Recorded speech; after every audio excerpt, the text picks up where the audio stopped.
Başlamak istiyorsanız alabilirim. Nereden izleyelim? En güzel izlem çeken neresidir? Oyun önemli mi? Yo. Az önemli değil. Her türlü oyunu kabul edebilirim yani. Doskon izleyeyim mi seni mi izleyeyim? Doskon izlemen daha iyi olabilir herhalde. Yansungur'un kanalı. Abi resmi nerede izleyeyim? Twitch mi YouTube mu? Twitch'ten daha iyi olur herhalde. Twitch linki aynen. Twitch'ten daha iyi olur değil mi?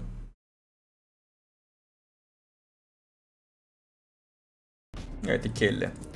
Ben kolumu içiyordum. Al benim alıp geliyorum arkadaşlar.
Geldim.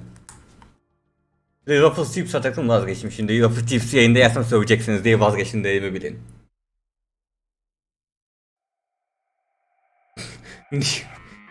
Ya.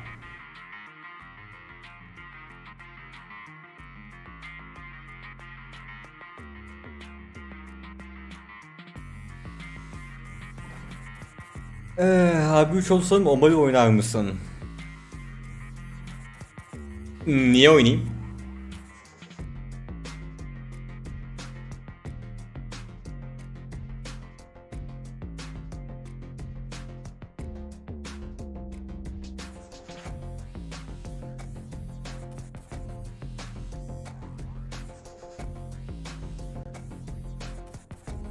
Xbox sunumu muhabbetin 3 olabilir. Niye olmasın?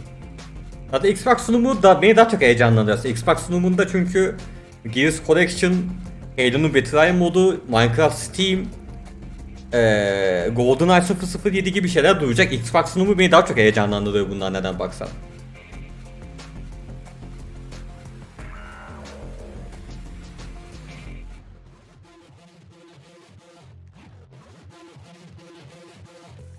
Nasıl farkın hakkında remake? Abi herkes gibi ben de gereksiz bir remake olduğunu düşünüyorum. Çok gereksiz. Ama Neil Druckmann Last of Us'ı sıkmak istediği için öyle bir karar almış. Yapacak bir şey yok. Minecraft hem Java hem Bedrock gelecek.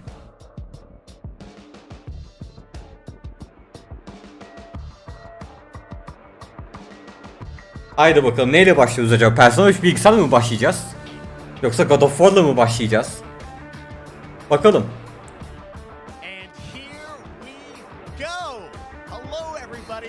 Alt diziye bak, bu mu alt dizi? A live showcase of what's next in the wide world of video games. We are live here in Los Angeles. Görüyoruz abi. Ses verdim. Arkadaşlar bol sövmeyin. Karşıma kötü bir şey çıkın söverim. Çok küfür ederim. O yüzden rahatsız oluyorsanız çıkın yayından. Be joined by special developer guests and yes, have a few surprises along the way too. Now what I love about this show is that it's a true cross-industry. Ya. Bittik abi biz. Küfür etme. Ya bu yayın küfür serbest olsa 2 saat boyunca serbest. Gerçekten bunu attı sana biraz. Abi full şu an. İyi mi? You'll get introduced to exciting teams and will make room for small independent developers who we think deserve the spotlight too. If we do this right, hopefully you'll discover a few new games. Şu an size yayın sesi az mı geliyor? Az gibi ses. Şimdi nasıl? So let's get started. Over 30 years ago, Capcom Street Fighter hit arcades. Okay. Ever since, this legendary Japanese fighting game series has continued to evolve. Street Fighter Abi 6 Street Fighter is göster coming bana in şey göster. Tekken 8 göster. Right now, we're excited to officially confirm a character coming to the game. Hakan mı? Hakan'ı mı gösterecekler acaba? First gameplay footage. Acaba Hakan'ı mı gösterecekler? Bir de Steam'i de açalım, cidden yeni oyuna tanıtılacak mı diye hemen.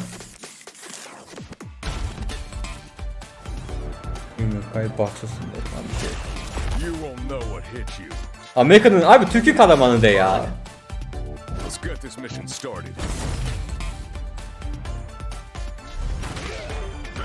Abi Street Fighter X'teyken gerçek değil.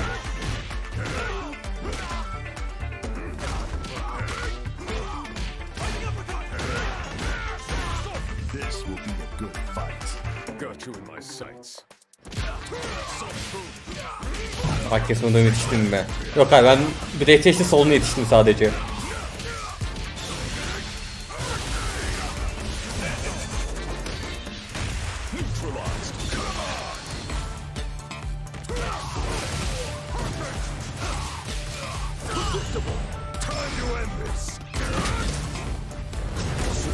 Soul Hackers bilmiyorum ya, o konu hakkında bir yorum yapamayacağım Soul Hacker konusunda.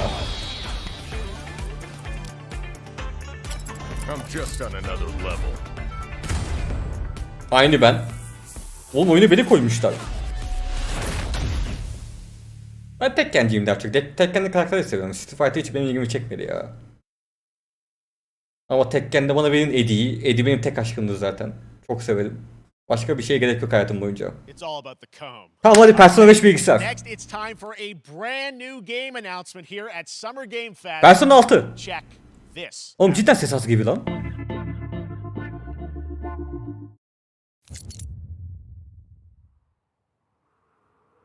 Focus Entertainment. Ha, yeni IP bu. Yıl 2200 olduğuna göre. Sergeant Leo Alvarez of the CM-Leth Recon Squad. Our mission was to enter the Tantalus base, locate the comsat relay, and bring it back online. We found the relay, but there was a problem. Binary Domain 2. Nothing gets in here. Ray didn't make it. PlayStation 4 oyunu olduğu çok belli. Willis, take the lead. Ama bence şu an Alien vibe'ı da aldım. Bayağı böyle Alien vibe'ı var şu an. Oh, this ain't good.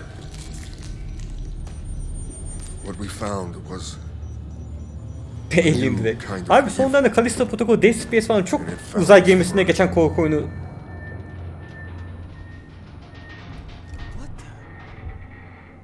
This wasn't human.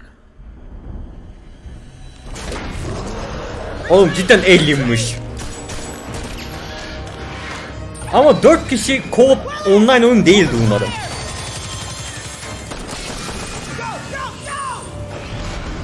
Abi Alien dediğin tek kişi oynayacaksın. Korku oyunu olacak. 4 kişi yapmayın. Lütfen 4 kişi yapmayın şu oyunu. Lütfen co-op yapmayın. Co-op yaparsan anınızı söverim.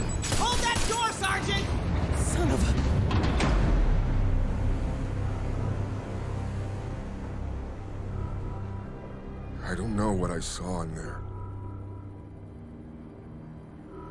But I know when I close my eyes, I still see it. Now everyone's dead. Oğlum Alien şimdi modelleme daha iyiydi lan. Needs to know.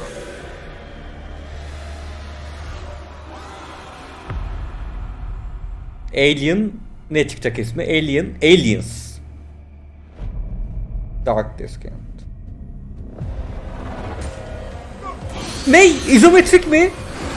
Orospu çocukları. İzometrik de anasını sikerim. Mobil oyun mu yapıyorsunuz?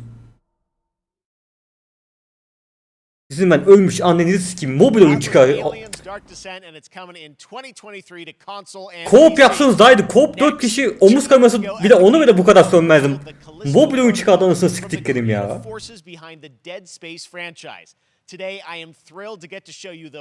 Bu 90 TL'ye aldığımız dolandırdığımız oyun değil mi? But first, here's the quote-unquote Schofield cut of the brand new trailer with a little more gore. Bu bizim $5 aldığımız oyun değil mi arkadaşlar? $60 oyunu $5 aldığımız. Hayır, iade etmeyeceksin diye sus. Bakalım $5 ne almışız?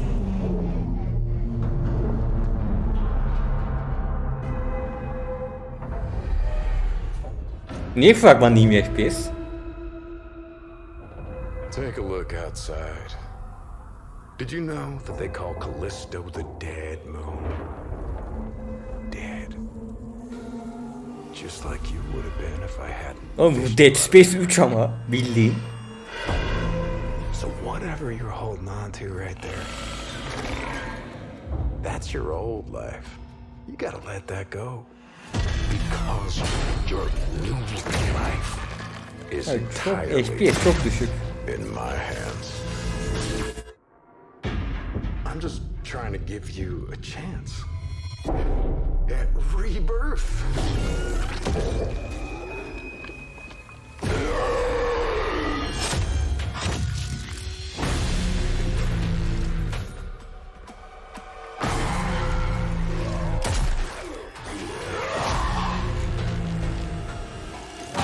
Oğlum gerçek Dead Space remake bu lan.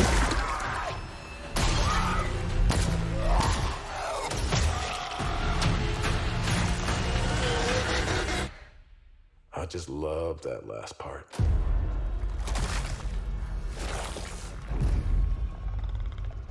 Gives me chills every time.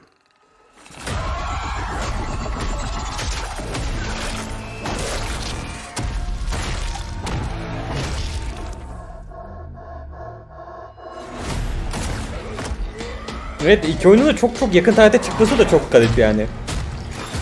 PUBG evinde geçmiyor arkadaşlar oyun.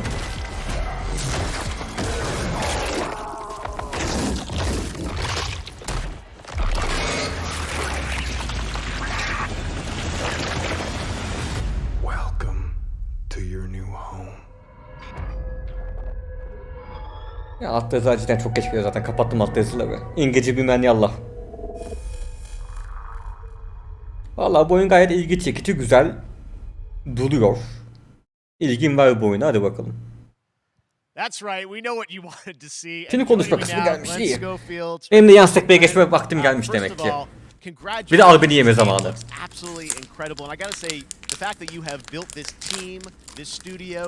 Remaster izlemişim. Abi o sıcak fragman sadece. Gameplay lazım. Gameplay lazım. Thanks for having us. I really do appreciate it, Jeff. Oğlum Alien sayfa açtırmış. Just give me a second. You know, I want Alien Steam sayfası. for all you've done for the game Kaç para? industry, all these years, man. I think Fiyat I've been yok. like 16, 17 years now. And Oyuna bak amına you've been koyayım. an ambassador. You've amplified 2015 new mobil games, oyun. new studios, and 2015 mobil oyun. thank you. I really do appreciate it. Thank you. It's not about me, it's about you guys. Yeah, I know, but I appreciate that. Thank you so much. And yeah, it's so fun to do these shows and to show this game. So people saw the trailer, but what I'm so excited today is that you just brought a raw gameplay sequence. This game İyi is online değil en development azından. and En azından 4 kişi blown away online değil by Alien this. Spawn But gibi. Tell us a bit about what are we going to see today? yeah, we got a couple minutes of, Kapat. like you said, like raw gameplay. It's two segments in the first half of the game. En iyi HP'nin hangisi? One is a Son med çıkan bay, abi. Another one is a power station, and you're going to see some new enemies, some brutality, some just about everything. We're 279 showcasing seri a miymiş? new Ne fiyat? weapon called the grip. Oğlum 2 sene önce It's, baktım fiyata. like a grappling Oğlum gun, but it fiyat picks şimdi up mi the geldi? enemies And it shoves them into Yo. giant fans. Ne It 279'u rips them lan? apart. It's great. And then check out the nice ending. Evet, büyük ihtimalle ağzı yaşına We, baktım. you know, we usually will kill our main character Jacob, and in a very unique way. And just for a second, I want to thank the team, man. Like you said, through COVID, through everything else, the dedication, the hard work. You guys are amazing. Thank you very much. Ya şu 90 abi Cat I Bilgisayar gotta bilgisayar say, çıksın da again, bir.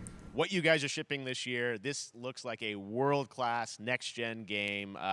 It's rare that teams are bringing something out like this year, and Let's let the footage speak for itself. Thank you. Ben Schofield, striking distance. Here it is, the first gameplay of the Callisto Protocol. Gameplay. Gamma Play.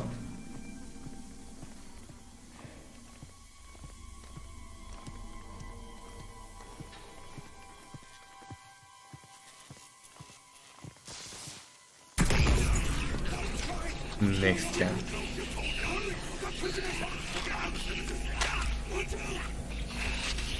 $5 çok iyi gözüküyor değil mi? Yani düşünün, Among Us bile $10 arkadaşlar. Biz bunu $5 aldık.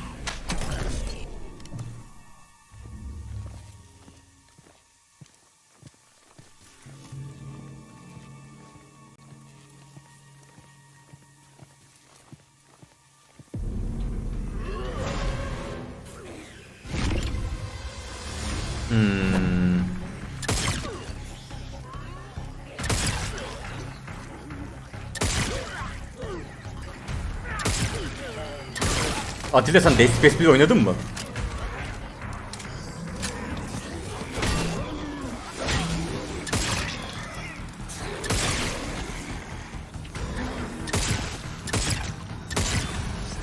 Pek oynamışa benzemiyor sadece. 2009'da çıkmış bir PlayStation 3 oyununun grafikiyle bunu aynı diyorsan bence sıkıntı var.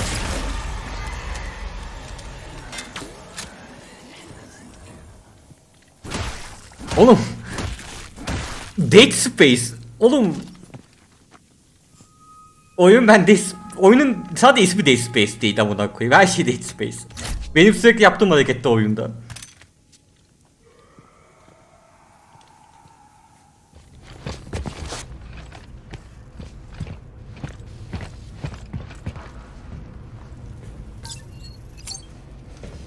Yapan aynı kişi biliyorum da.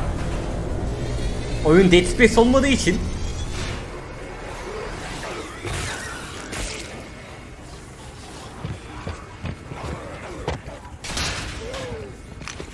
Cambanı kaslar. Zaten normal Dead Space cambanı kaslar. Ama adamı bildiğin şey yapmış gibi. Nasıl derler? EA'den Dead Space'in isim hakkını alamamış. Ama demiş ki o zaman ben Dead Space yapamam, isim farklı bir şey olacak demiş. Ortaya bu çıkmış yani.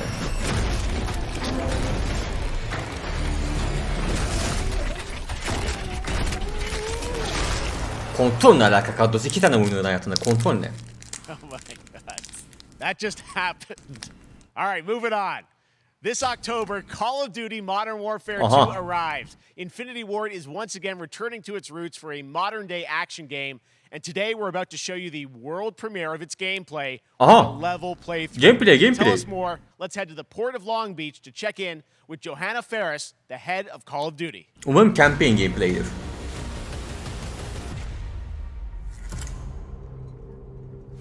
Hi everyone. In 2019, Modern Warfare changed everything. Neyi değişti And de on buna October konu? 28th, we usher in a new era of Call of Duty with the launch of Evet, Modern yeni eraya Warfare geçtik arkadaşlar. Artık We are $70 Call back, of Duty'ler. We are bigger, and we are bringing the entire team. Price, Gaz, Soap, Alejandro. Ben burada and of Gaz course, göremedim abi. Hangi Gaz? we needed a Gaz stage dedim, big bana enough bir to zenci debut gösterdi. Call of Duty Gaz in a nerede? whole new way. Inspired by the world we're about to enter. Oil rigs, cargo ships, and staggering odds are just the beginning. Here is Modern Warfare 2.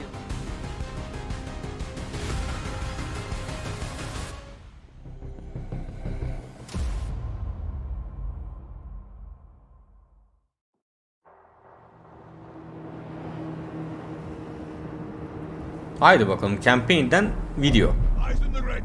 All right, that's our target. Shadows 1 and 2. Push to your hook point. Let's invite ourselves in. All station ship is visual. Copy. Press for assault. Stay on comm. We board, clear, disarm that missile. 100 moda... Oğlum şunu göster... Oğlum sabunu nerede soktular? Actual, we're set. Valla grafikler... Dur neyse, bir gameplay'e geçelim de. Good hook. Up and at 'em.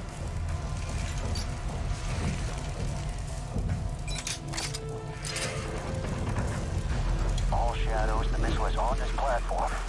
I want full containment.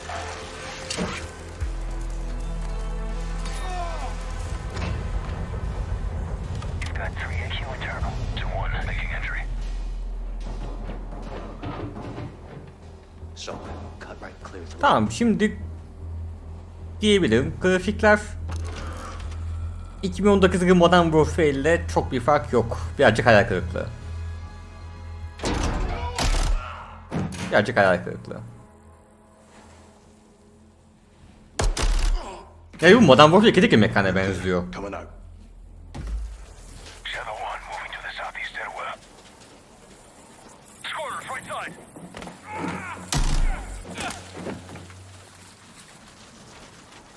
Ah, niye böyle sallanıyor? Abi yürüyorsun ya, yürürken elinde 3-4 kilo şeyi tutarken sahibi tutamıyorsun. Bak şöyle bir şey var. Hayat bilgisi 1. sınıf. O yüzden sallanabiliyor silah. Haberin olsun.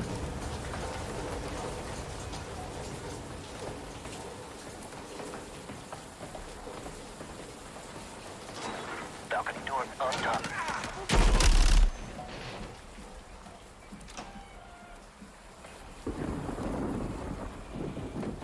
Ama iyi. Şu an bunu izlerken ciddi askeri oyun vibe'ını alıyorum.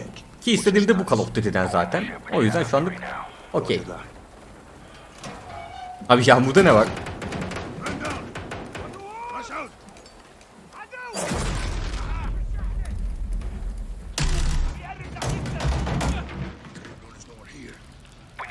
Böyle çıksın bir zıpla zıpla speedrun yapar. Ben yapmam abi, ben yavaşça. Gerçekçi oynayacağım ben.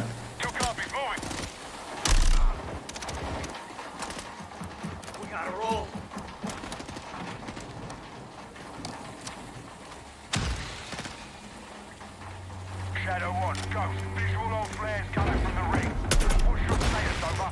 Got the signal. Murat Devrim kadro sabına kadar. Teşekkürler Murat Devrim. It's first stage. There's still time. All shadows, all shadows. Missile is on the helipad. 2-1, we're moving to secure. Cover us. Two copies all. Abi aynı görev değil. Zaten backup aynısı gibi benziyor sadece.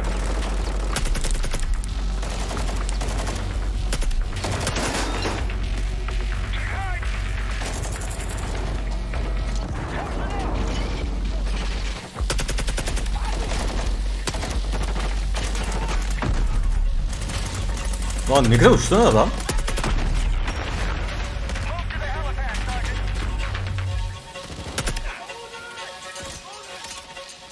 Yağmurda molotof soru işareti mi?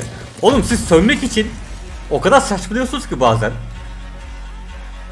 Yağmurda molotof etkisiz hale mi geliyor abi? Basitleşiyor mu?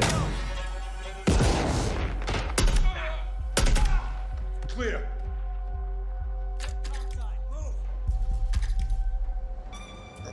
Gaz neden siyah? Teşekkürler Stomplix abone olduğun için. Roger that. Confirm when the Buna CS Barış molotofa sis atınca gidiyor zannediyorlar. Vallahi öyle, bazen ciddi öylesini zannediyorum yani. Kadros, bunu ciddi yazmasın değil mi bu arada Kadros? where are the controls? Ciddi yazarsan timeoutlayacağım seni birazdan. That damn ship. Actual, we got a problem. Missile is armed. Somewhere on the ship. Chat'te birisi gazın ismini yanlış biliyor. Birisi molotof niye yağmurda sönmüyor diyor. Birisi silah niye sallanıyor diyor. Vallahi kanser olacağım ya.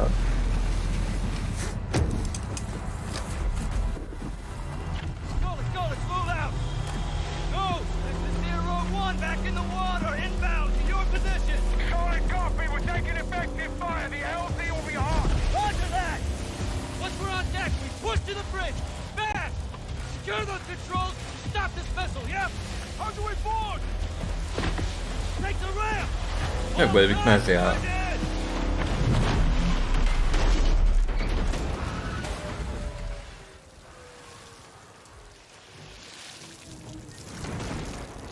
Let's have ourselves a gunfight. Missile controls are on the bridge. Have to stop the launch. Neon Crash teşekkürler abone olduğu için. Mesela şu an şeye geldik işte, Call of Duty 4 Modern Warfare'in ilk bölümüne geldik. Alejandro, maintain overwatch from the ring. We're Gemi bölümü. copy that.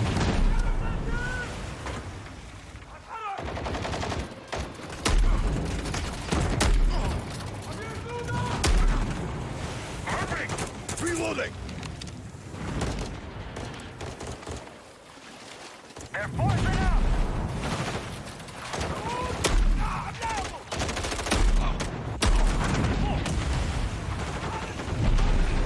Adam oyunu en kolay da oynuyor. I'm moving. Just don't get caught between them. Oğlum başım döndü lan.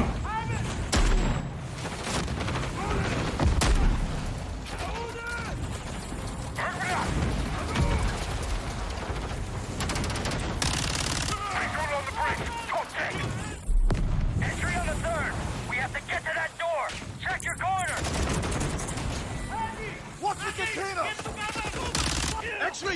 Titanic bir esprisi yapıldı. Neye geç kaldım üzgünüm. Horse right. Kilo 1, the missile's performance. How far are you from the bridge? Oynadığı Attack Simulator 2. We're pushing towards the entry now. Copy that. Konsolda oynadım tabi. Hep oyunda hep konsolda oynanır bu fragmanlarda. Çünkü analogla daha sinematik bir şey yakalanıyor ya. Mesela mouse olup yavaşça döndüremezsiniz ama konsolda analog kamerayı döndürebiliyorsunuz. Daha güzel gözüküyor mesela. All right, stand back. Shadow 1 going explosive on bridge entry. Ya da bilgisayar da kolla oynuyor olabilir. 3, 2, 1, execute.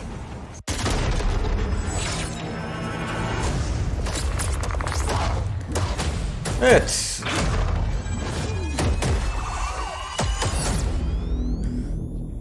Pre-order now and get early access. to Modern the- Warfare 2'den bir bölüm izledik.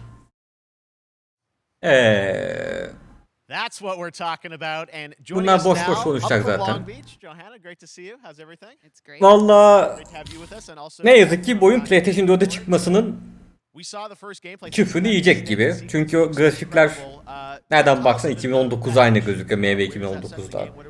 Oyunun mekanikleri tamamen aynı. Yine 3 sene önceki oyunla. Hiçbir şeyi üstüne koyamamışlar doğal olarak çünkü PlayStation 4 dediğimiz cihaz 2013'te çıkmış bir cihaz artık onun zaten limiti 2019'daki oyundu daha ileri gitmiyor. Modern Warfare 2019'a ileri gidemiyor konsol. Ama tabii Activision'da 115 milyon satmış konsolu da geride bırakmak istemiyor. O yüzden tekrar aynı mekaniklere sahip, aynı görselliğe sahip bir oyun oynayacağız. Vanguard'dan iyi olacak kesin. O kesin zaten ama ne kadar etkileyebilir bize emin değilim. Ne zaman kaliteyi koruyorlar. Vallahi son oyuna koruyamadık kaliteyi pek çok ama Modern Warfare 2 tabii birazcık da beklentisi olan bir oyun insanların. Ay Vanguard bitirmeyin yok. Kızın kıyafeti ilkokul kıyafeti gibi. Birinci sınıfa gidiyor gibi. Nasıl iyi? The wind and the animations and the awesome sound design, and of course our new water tech, which is actually pushing the boat in different directions. It's creating a physically dynamic environment. İlk bakıyorum ben. Uzak zor basınız gidiyorum. And then suddenly that cover would shift and leave you exposed. Başka haber var mı?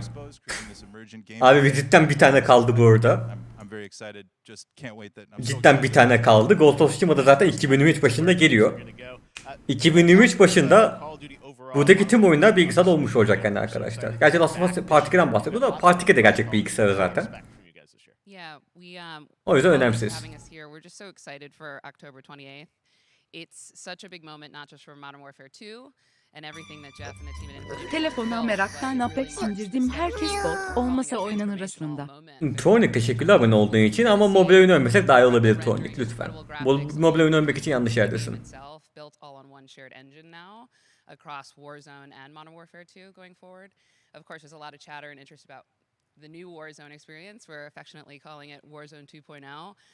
There will be a pek bir şey yok gibi. experience of Warzone for current existing players as well. So we're going to sort of feed the entire community there. But all eyes on the 28th. HPU'nun Last of Us dizisi de zaten çekimleri bitti. O da aynı ay gelir. Yine Eylül'de hem dizi hem remake oyun beraber gelirler abi. We're on Steam, as you know. I mean, so it's just a big moment, and there's going to be a lot more to come in the months to follow. Well, before we leave, we got to ask a little bit about Warzone 2. I know Parti bilgisi aynı anda. Aynı anda yok ya. Aynı anda yapmazlar. Önce remake sonra Director Cut gelir. Last of Us 2 Director Cut. Some chatter about maybe seeing high rise and other elements, but we will get into the details of Warzone 2.0 for sure. It will be an extension. Steam'de zaten Steam sayfası açıldı Afrika canavarı. all the more reason why we Firefly dışında bir şey yok. Steelbook versiyon oyunun. such an important title. Bir de şey vardı galiba. Looking ahead and Yanlış like we said, we're having a anlamadıysam entire future. Left Behind DLC'si Firefly Edition'da var. Normal versiyonda yok yani. Looking forward to October. Thanks so much for giving us a first look at the gameplay. Call of Duty, Modern Warfare 2. Thanks, Johanna and Jeff. All right, well, we've got lots more Summer Game Fest still to go, and now it's time to announce a classic PC gaming franchise is coming Persona. with a sequel over 30 years after its first release. 30 yıl sonra I mı? loved this game when I was growing up, so I'm 2020, honored to share 1990'da çıkmış this bir oyun. first look. Kim? Neyden bahsediyoruz? Hangi oyun? Hangi oyun? 30 yıl sonra.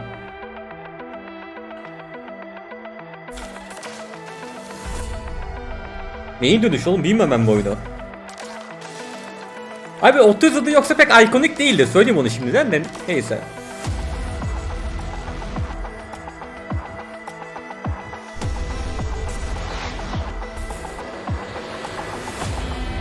Crisis.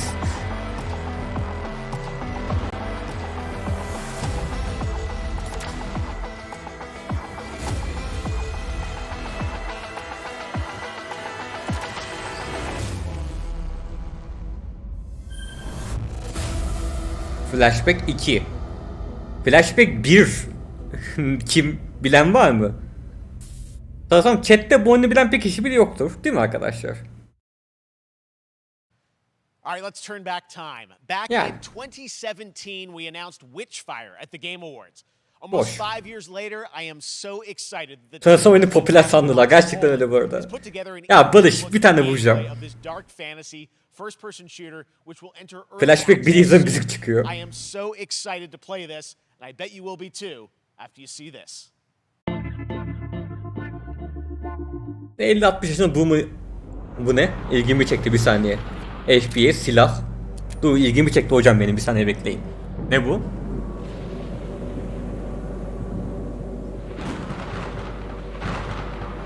Yallah sanat oyununda Batix. Ama pek gerçekçi bir oyun değilmiş. Doom. Ama ortaçağ Doom'u mu?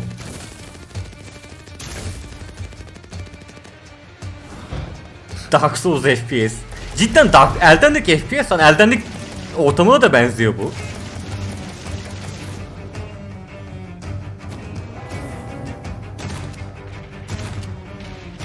Abi ben Revolver'ı görünce gerçekçi bir oyun zannettim. Heyecanlandım ya. Hain Killer yapımcı adının yeni oyunu. Bittik.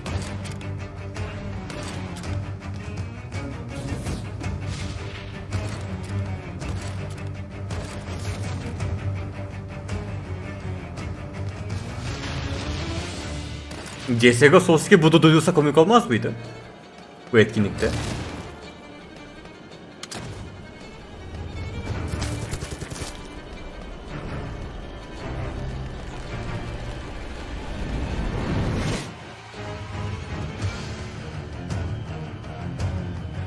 Bridge Tire. Lan drop düştü. Lan drop düşürdüm. Kendi kanalımı izlerken drop düştü Twitch'ten. What the fuck? Ne düştü? Suete ya. Oğlum Warframe itemi düşmüş ya. Ambitious new game from a new independent studio in Europe starring some very familiar names. Enjoy this world premiere new game announcement. Lan Persona 6 mı? Persona 6 mı? Officer Taylor, Medlog 29. Black Dracker Games. Bunlar kim oğlum? Today, Black Dracker Games. I can't believe what I saw. Oğlum adamı Black Dracker Games dedim, linki de hesabı çıkıyor, hiçbir şey yok. Sonra alakasız sonuçlar çıkıyor Google'da. Kimsiniz oğlum siz? Solace. Bu ne? Callisto Protocol izlemedik mi zaten?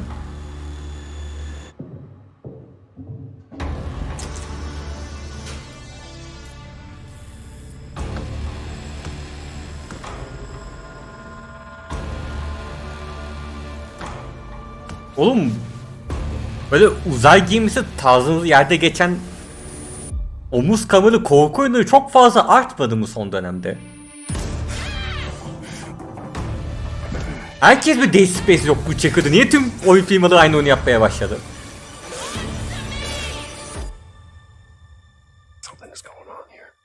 Bu Prey'e de benziyor. Şu kamera açısı falan. And I need to find out what it is. Evet. Farklı bir Express remake'i. Fort Solis yine uzay gemisi korku. Ama bu Steam diyor, ilgimi çekti. Sadece Steam, konsola çıkmıyor, güzel. Şu an beni kazandı oyun. And look who it is. Troy and Roger in person. Lan Troy Baker mı? This is so fun. The fact that you're working on a game together. What a cool team up. Lan Troy Baker ne yapıyor burada? Good to be here. Troy Baker ve Arthur Morgan. Who are your characters in this game? Well, I get to play a character named Wyatt Taylor, who's a medical officer who's stationed at this base, Fort Solis. And it's the epicenter of this mission that we'll discover and uncover as we go through the game. And of course, my character will be at times in opposition with Roger's character.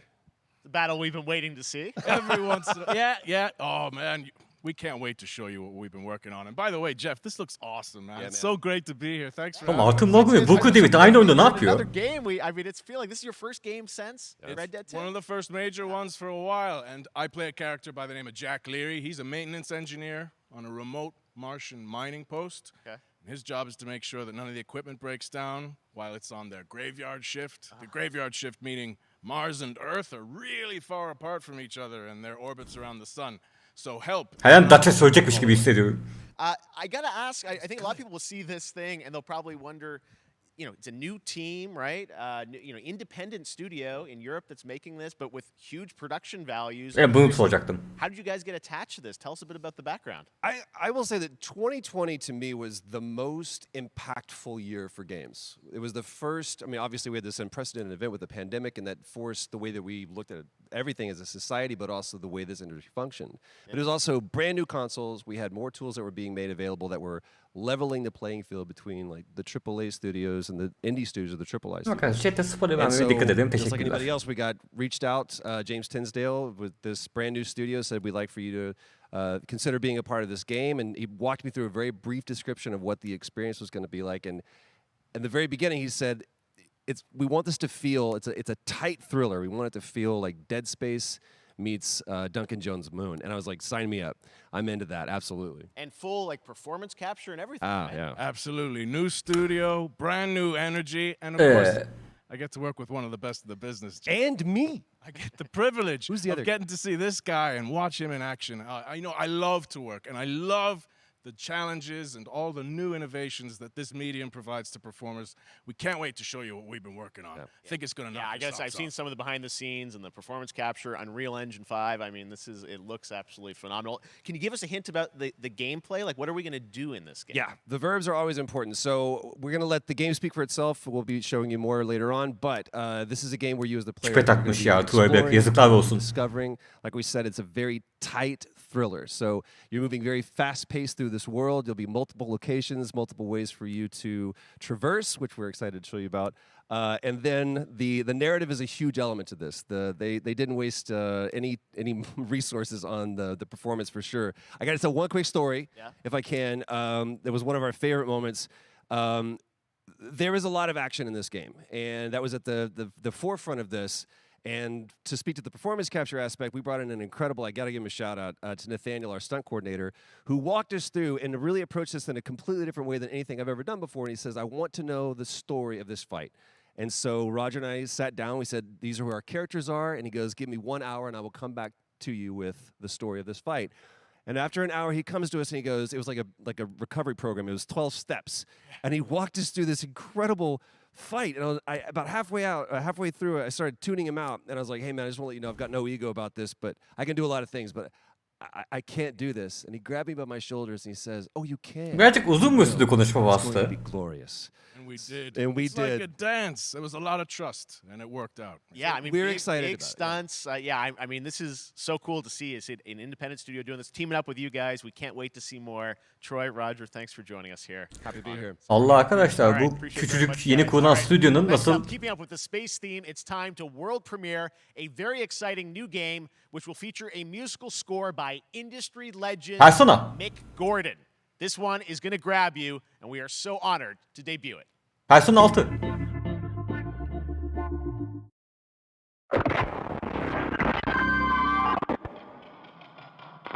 Ha yine korku oyunu. Niye bu kadar çok korku oyunu var lan? Şikayet etmiyor bu durumda, mutluyum ama.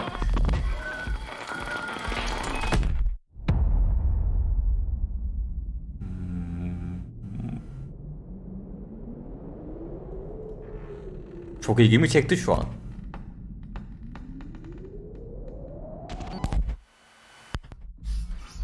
Bayağı ilgimi çekti. Bu grafikler çok güzel. Lan overdose olmasın harbiden. Lan overdose. Lan Hideo Kojima'nın oyunu. Lan Kojima'nın oyunu bu. Lan Kojima ne yaptın? Bu nasıl grafik?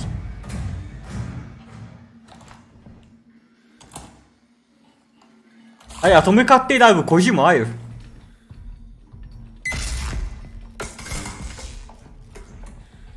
Helal lan Kojima. Vallahi ilgimi çektin.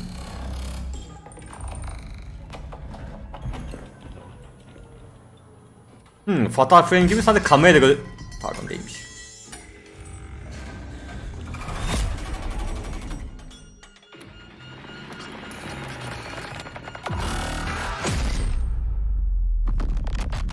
Ney?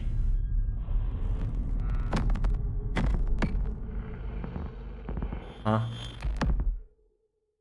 Ney? Doesn't that look great? That was routine coming to Xbox and PC. It was first announced a decade ago and is now officially back. I can't wait to see more. Now it's time to check in with a very special guest who's been in his fair share of video games, including most recently Fortnite as the foundation. Wayne Johnson, welcome to Summer Game Fest. How are you? What's up, everybody? Ya siktir git şu ekrandan. And what is up to the Niye çıplak çıkıyorsun oğlum? Fest audiences live streaming right now around the world and everybody inside the epic IMAX theaters.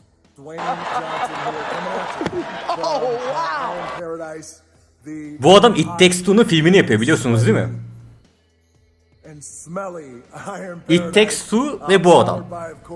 Zoa Energy, the number one fastest growing energy drink in the game. Yazık adamın sihirt alacak parası yok. The Rock, La Roca, Spanish, the sexiest man alive. Big drink energy. Always room for a cheesy joke. There's always room for and I deliver them often. You guys also know me as Who killed Hannibal? Who killed greatest and most electrifying surprise in gaming that happened. You know me as the Foundation. And I gotta tell you guys, number one, thank you so much for the crazy response of me becoming the Foundation, but also I gotta say that, you know, I've had such a pleasure working with Epic Games and... Ya tamam oğlum, ateş etmeyin. What we have in store for the future. And speaking of the future, in the future, you will also know me as Black Adam. Black Adam, as millions of you know around the world, you know the Black Adam mythology. Fiyat 15K'dan 30K'ya çıkmıştır arkadaşlar. Teşekkürler. Black Adam has the powers of Superman, but the only difference, well, there's a few differences, but one of the biggest differences is Superman's weakness is magic. Black Adam, one of his is magic. So you do the math. October 21st, I cannot wait for you guys to see Black Adam around the world in theaters only. You guys will finally see the hierarchy of power in the DC universe. Who killed Hannibal? It has been an honor to become Black Adam, and it is a role that's in my DNA. And wow! And I'm honored to show it to you guys on October 21st. So until then, stay healthy, stay safe, stay focused, keep having fun. Then check this out. Enjoy your game. Ready now? This is Black Adam. Sus orospu çocuğu. Black Adam. What have your powers ever given to you? Ya niye film tanıtıyorsun orospu çocuğu? Oyun için geldim ben. Sikerim lan senin filmini. Amcık, ben senin filmini izlemek zorunda mıyım burada? Çıktı git çocukun. Then I was reborn a god.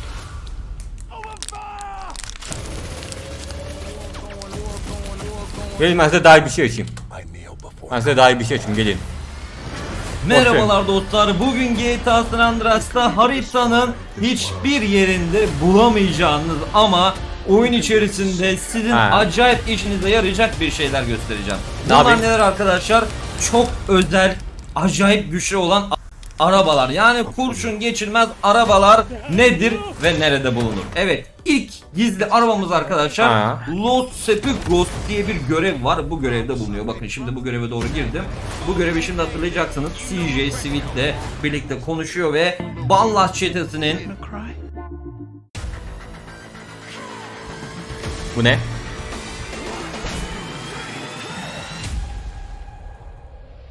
Abi Outriders oynayan var mı Allah aşkına ya?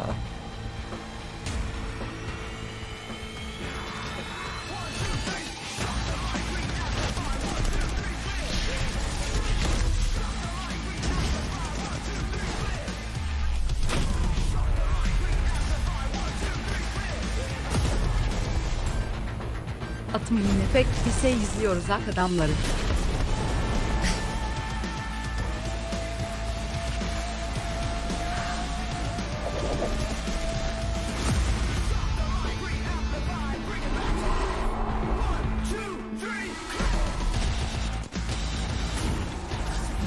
Misin 900 yani ひもとうまるちゃん R はご覧のスポンサーの提供でお送りします。 Kodumunun gecesi ne kadar mutsuz hissetmiş ki Fake Play'den reklam almışam. Ney?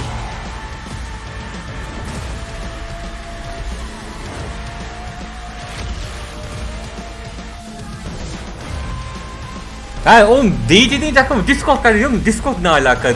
DJ derken tamam anladım sus.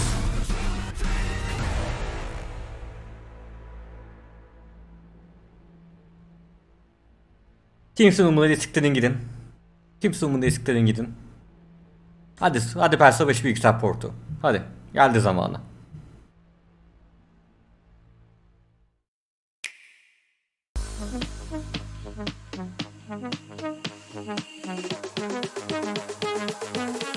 Ne yapayım? Ne yapayım? Ne yapayım? Ne yapayım? Ne yapayım? 5 FPS amına koyayım. Orospu çocuğu siktirin gidin lan. Amına kodumun çocuk şeyleri.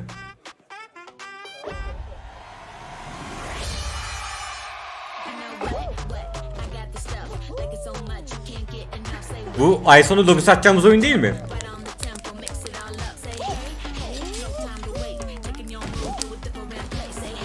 Bak tekrar söylüyorum arkadaşlar. Steam'den kalkıyor son günleri. Steam'den alın şu oyunu. Bir daha Steam'e dönmeyecek. Alın Steam'den. Son 12 günüymüş.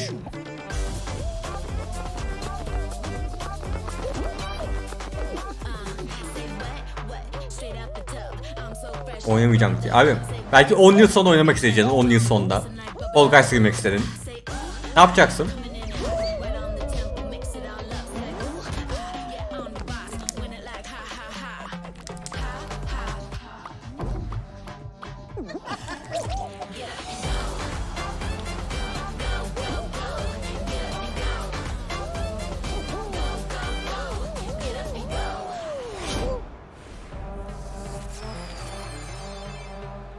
O Epic Games Store'un logosu değişmiş. What the fuck?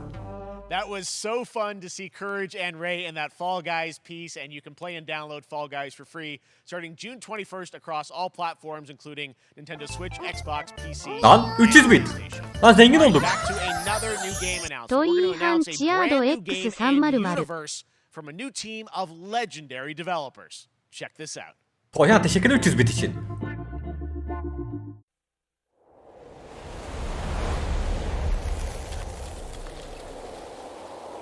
Bu ne? Ne bu? Neymiş bu? Ha? Ne bu? Ne izleyeceğiz?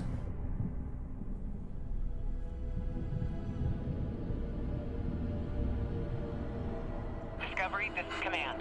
Storm's in your way. Prepare for extraction. Oğlum yine Command, I'll do one last scan. uzay konsepti korku oyunuysa yemin ederim kapatalım yayını. Okay, hurry.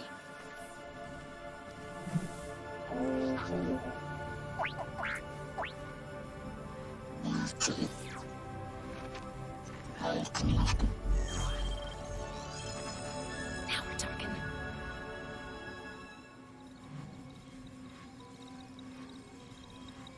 Oğlum bu Star Wars çıkmaz değil mi?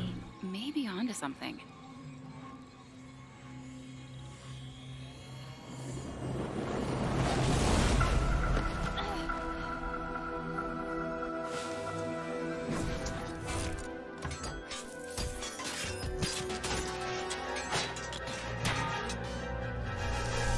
Hangi ses efektleri falan çok benzer Star Wars ama. I have it, Command. Repeat, I have it. Mission accomplished.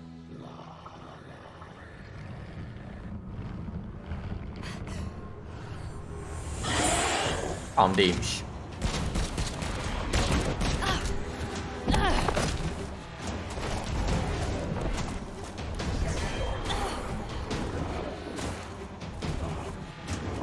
Dota mı?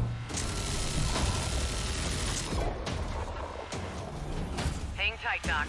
I've got this.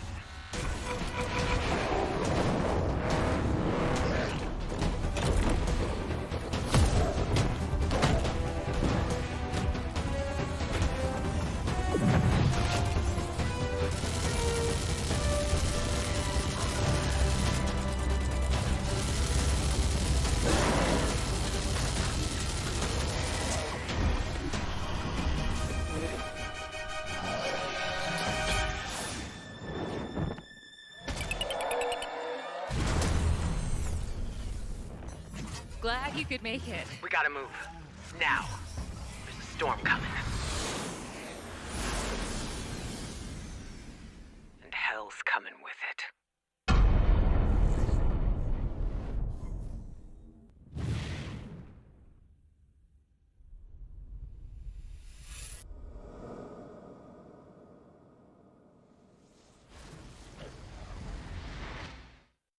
Bu üstüme ekleyip bir saat oldu vallahi bıçak diyeceğim. There you have it, Tim. Congratulations. İlgimi çekmedi. Sıkıcı. İsmi de çok kötü. Stormgate diyesin mi olur? Congratulations on this announcement. We're so excited Kötü. about the Geç. return of RTS, brand new franchise. What is a Stormgate though? All right, so stormgates are portals that open during a massive solar storm that unleash the infernal host on future Earth.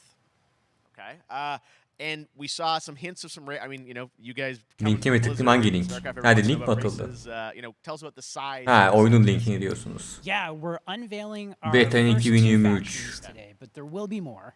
So the human resistance, and archaeologist from the human resistance in that intro cinematic, and then also the infernal hosts, who are these demon-like monsters. I think one thing everyone wants to know about, especially your background pedigree of the team, of, you know, where do you want to push the RTS genre? It's something we've all loved for decades, but, you know, opportunity for a lot of innovation. I know you're going to show us, I think, some hints of where you're going to go image-wise with the actual gameplay made in Unreal Engine, but any sense of what you want to do for the gameplay in this game? Absolutely. But the first thing I want to say is Neyse arkadaşlar, PlayStation 3'ünü ne çekmem bu bana. True to what players already love about RTS. Where we're really trying to push the genre and be innovative. First off, 50 dakika bitti. Kaldı 1 saat 10 dakika. We're free to play, but no. Nereden baksan yarısını bitirdik etkinliği. Nothing like that. Just to lower that barrier to entry to get players in. But we're also really trying to be a lot more social. So you'll be able to play the campaign cooperatively. We've got three-player open-ended co-op. Rutin ilgimi çekti. 3 for competitive multiplayer. Arthur Morgan ve Brooker Davis'in olduğu uzay gemisi oyunu güzeldi. Başka bir şey görmedik. Yeah, these are still very much being worked on, but some shots of actual assets that we're building in Unreal Engine 5. Wow, well, I love it. Unreal Engine 5. Unreal Engine 5 mi yoksa 2010 Android mi? Abi çünkü başlıklık oyuna ikinci part duyulacak hepsi. Yayının başında olacağını beklemiyorsunuz değil mi arkadaşlar? Hepsi şimdi teker teker gelmeye başlayacak yavaş yavaş. Başlıklık oyunların hepsi. Hadi bakalım. Alright, Frost Giant Stormgate, keep an eye out for it. Now it's time for another indie game announcement that I'm excited to share with you. Bundan sonra başlıyoruz. Bu son oyun. Bundan sonra başlıklık oyunlar. Bundan sonra başlıklık oyunlar. Good morning Highwater Dwellers, Highwater Pirate Radio. Geldik sanat oyunlarına, anasını sikeyim.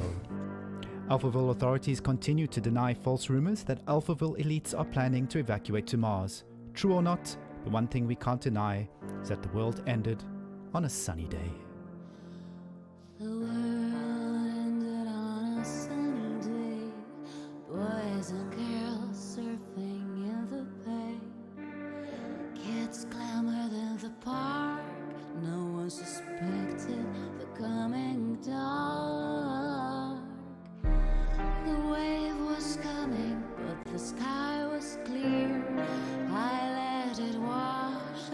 Ne Twitch izliyorum. Twitch'in yayınından.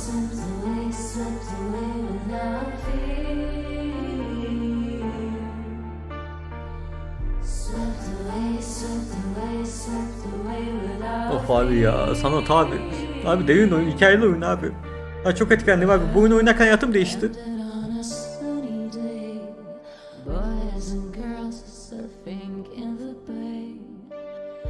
Kadıcı yayıncı oyunu. Sagasui. Teşekkürler Sagasui'ye abone olduğun için. What a breathtaking trailer. Highwater is an adventure strategy You are game set in a world breathtaking. ravaged by extreme climate change. Now, speaking of the world around us, the conflict in Ukraine is not far from anyone's mind, and it's impacted the development of games, including Replaced from Sad Cat Studios, a Belarusian studio with devs from Belarus and Ukraine. The team had long hoped to reveal a new trailer here today, but were understandably unable to complete it in time. Guys, I just want to say we're thinking of you and all the developers impacted by the conflict, and hope Crazy çocuk, teşekkürler abone olduğun için. All right, our next game is an official selection of the Tribeca Games Festival. It's American Arcadia, where you play Bundan sonra Trevor, Bioshock whose 4. life is being televised, Sonra Metro 4. with viewing Sonra population Judgment constantly bilgisayar moving portu. Sonra up XCOM'uz. or Sonra Last of down. Us Remake, Uncharted Become bilgisayar. Sonra unpopular, Overdose, Kojima'da you bitiriyoruz. start running for your life. Okuyucular teşekkürler olacağı için.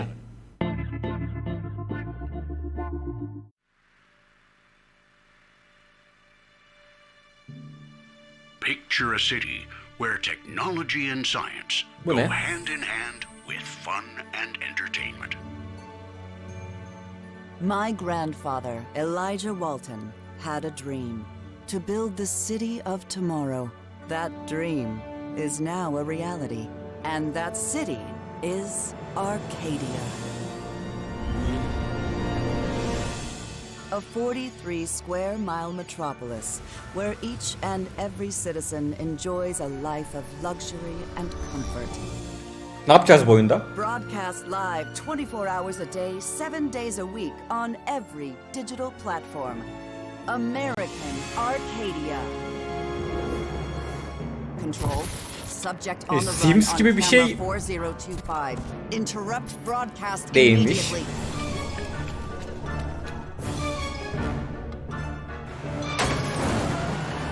Ha? Listen to me. We can't allow Trevor Hills to escape under any circumstances.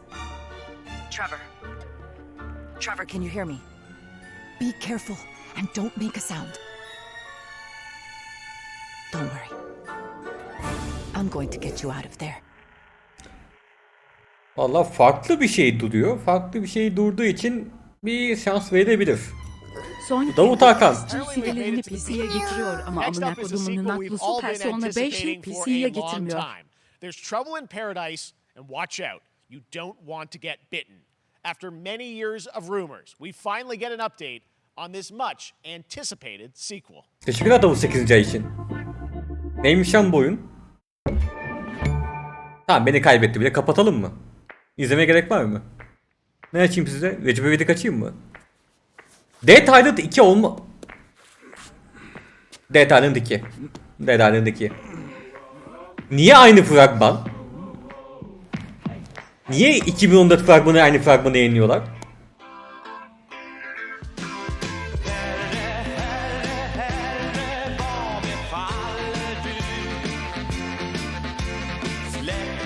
Abi adamlar aynı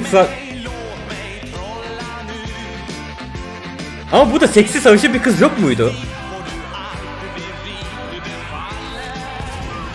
Tamam, birkaç şey değişik. Birkaç şey değişik, tamam.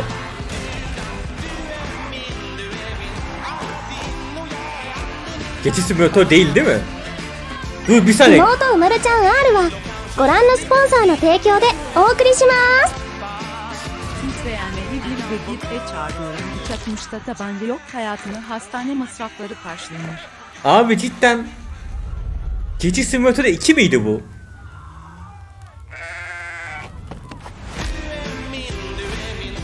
Ne? Ha? İki ne zaman çıktı orospu çocukları?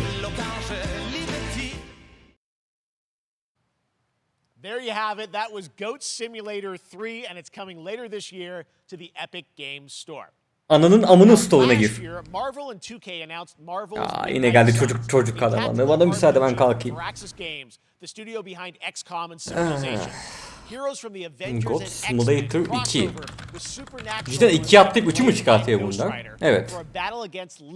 Cidden bait üstüne bait yedik abi. İlk önce D'den zannettik. Sonra 2 zannettik, 3 çıktı. Helal olsun valla adamı. İyi kandırdılar, kabul edelim. Kabul edip iyi kandırdılar.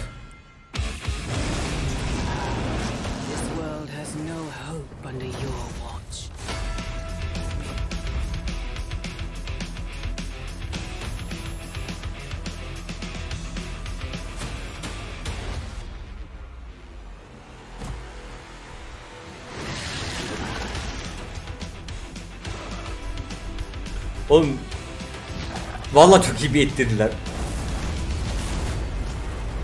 İronmanı soktukları şu hale bak. Dayanamıyorum. Abi Iron Man kimdi ki bu hale sokuldu?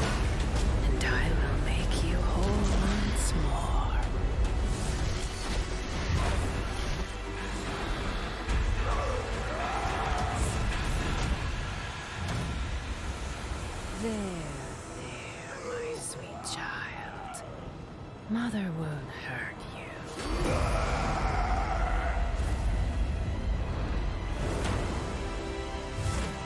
Dolar 17 olmuş ya.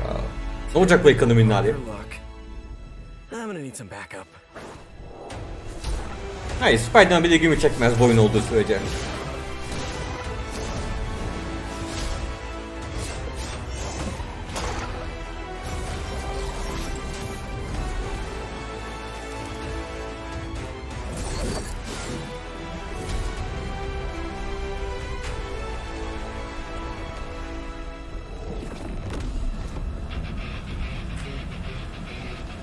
Oğlum niye Doom müziği çalıyor?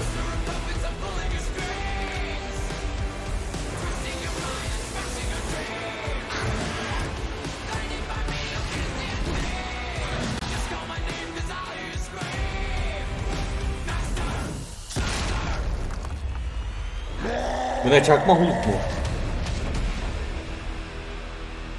Bok. Yallah gidin mobilinizi başka yere sokun yallah.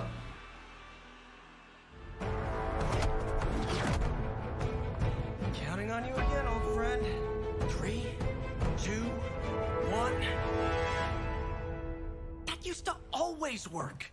Well, it did that one time. Abi Spider-Man bile bu oyunu kurtarmaz. Kendimizi kandırmayalım. That was Midnight Suns, and now we're moving on to the wonderful world of Cuphead, the delicious last course. And can you believe it? We're only a couple weeks away from playing the delicious last course DLC. Yo, you see how they did that değilim. for Cuphead? Joining me now is Maya Moldenhauer from Studio MDHR. Adam 3 sene sonra DLC getirdi abi, 3 sene. Really coming? It's really coming June 30th on all major platforms. We are thrilled. Well, I'm so thrilled too that I think all the fans can't believe that this is here, and I've been. Evet, resmi olarak 1 saatti bitti, son 1 saat kaldı. İlk 1 saatte şimdi öyle çöp oyunları hemen koydular. Aradan çıksın diye çöp oyunlar. Şimdi kalan 1 saat arkadaşlar. Başlıktaki oyunlar karşımıza çıkacak.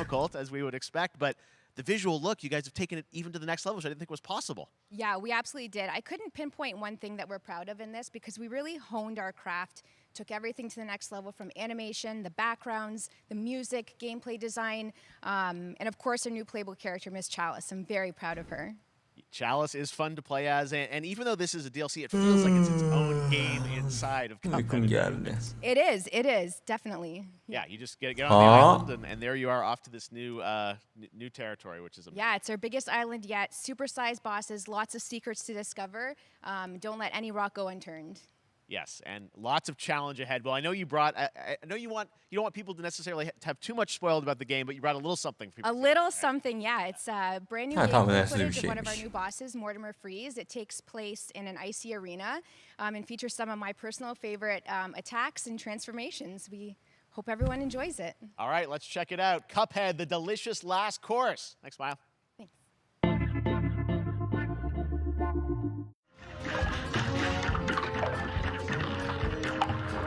Abi şu anda online co-op getirmediği sürece benim rahatsız etmeyin. Teşekkürler. Şimdi 2022 online co-op olmamak ne demek? Amına kodumun evlatları. Abi ne parça Allah aşkına.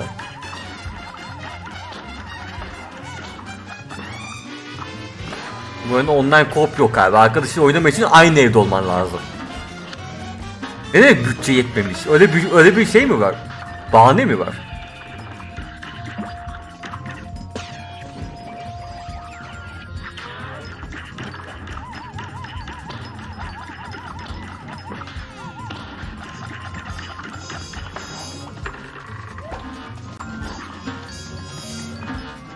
Steam Outplay ve Parsec için iyi bir upload hıza sahip olman lazım. Aşırı lüks.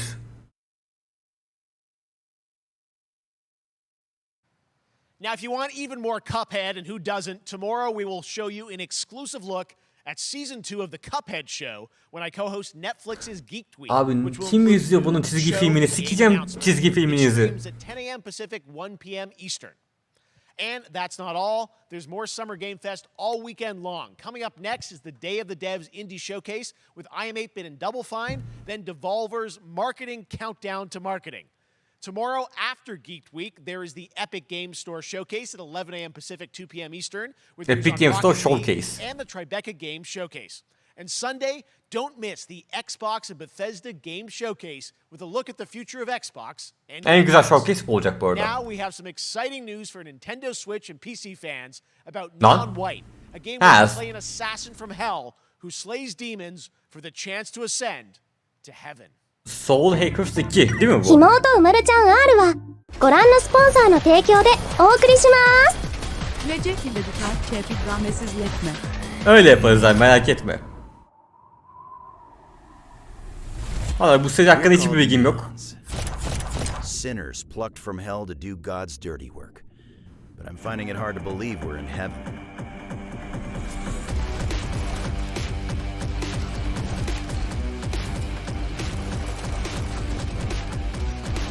Ama Switch oyunu oldu çok belli değil mi?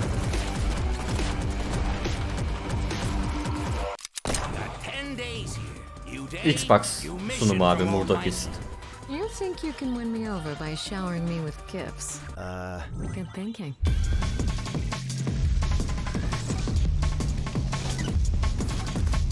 Volga üstünden kalkıyor ve son günler.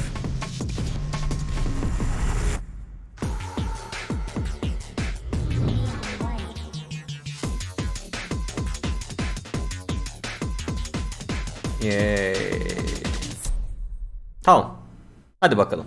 We've shown you lots of games today made by huge teams. Evet, şimdi Bioshock Now it's 4. time for a game made by a single father in Poland. Over the past year, he's brought on some help to bring his vision for a fast-paced action game, Midnight Fight Express. Ne yapayım? Let's take a look. Ne yapayım tek başına yaptığı oyunu abi? Tek başına yaptığı da oyunu mu öveceğim?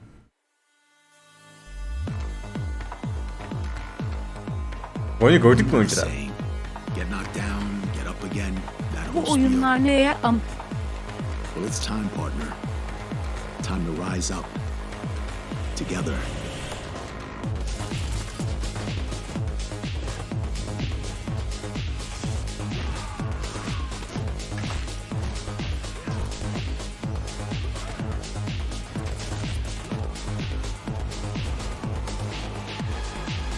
It's happening. The big guy's actually going through with it.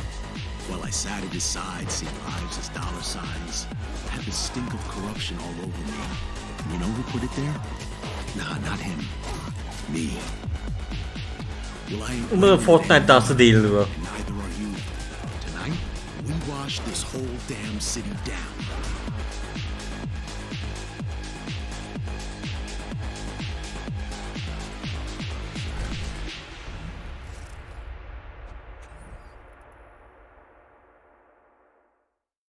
Nintendo Switch mobil oyun.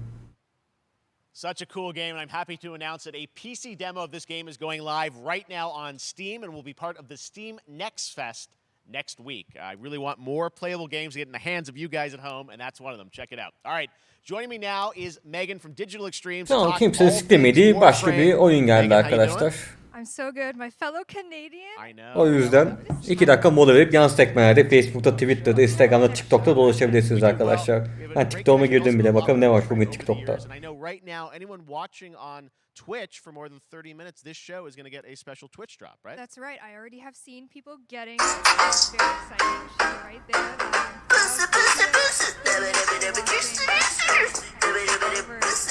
Special events category, but she is there for you properly linked up. Done a lot over the years. You guys have done incredible things with the game, and I know you have TennoCon coming up in July, which is your big kind of event of the year to reveal what's next. What can you tell us? Well, I can't tell too much, but yeah, July 16th, 2022. Yayını kaçırdığımda hiç güzel oyun duyuruldu mu? Today, 2-3 tane. launched the digital items for it, so you can get some in-game goodies, some really cool cosmetics, some merch, all that really great stuff went live today.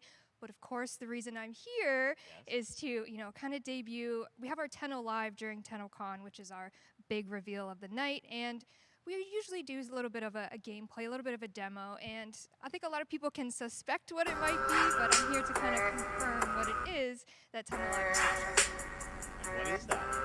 Can I say it? Yes, I think you can. Okay, you're gonna get your first look at the Duviri Paradox. Finally! Finally, I know it's been a couple years, but Duviri Paradox is gonna be what Tenno Live is all about, and I'm so happy. The team worked really hard on the teaser you're about to see for it, and I'm just really proud and excited to show it. Awesome. Well, thanks so much for being here on Summer Game Fest. Let's take a look at that right now. My child, my friend, what was done is done. New dangers, new choices await us now.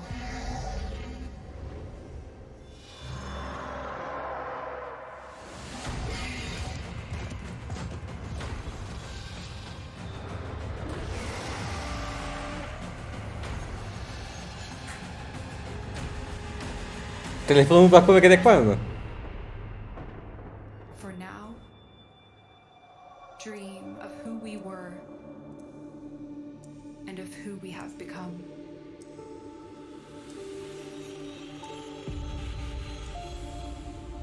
Yokmuş, tamam.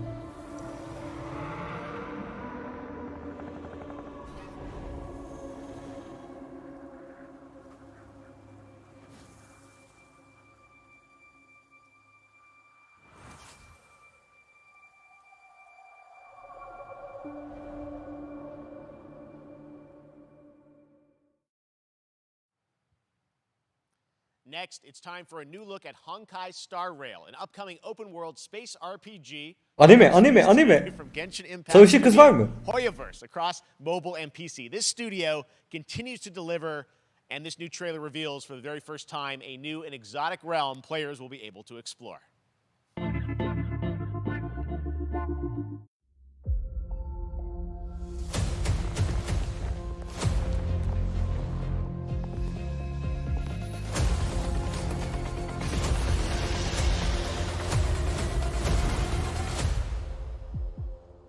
Listen.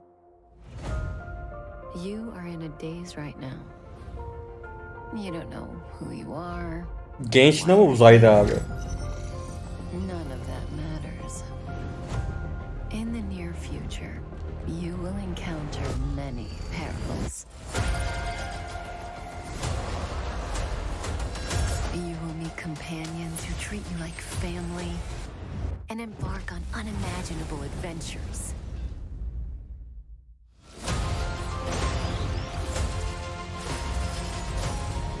Remember what you feel in this moment. As long as you know in your heart where you're heading, you will arrive at the end of the story.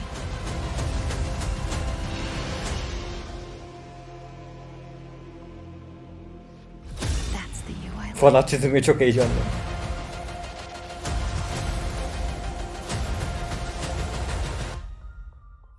Steam var mı? Hiçbir logo göstermediler. Ama arkadaşlar Allah'tan VIP dediyiz ya. Düşünsenize şu oyunu oynuyorsunuz. Çok ayıp. Çok kötü bir şey değil mi? Bu oyun oynayacak VIP'ler var aramızda resmen ya.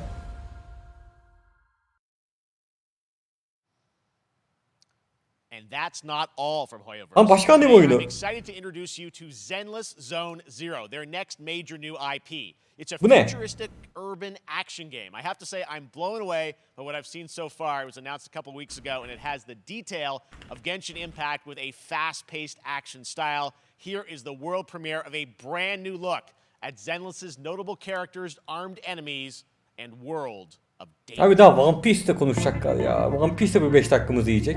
Bittik biz. Aman kodumun VIP'leri ya.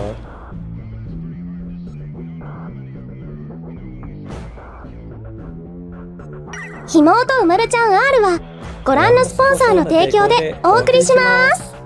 Bende XTM logosu var mı bakıyorum bu arada. Aynı bensin abi o zaman.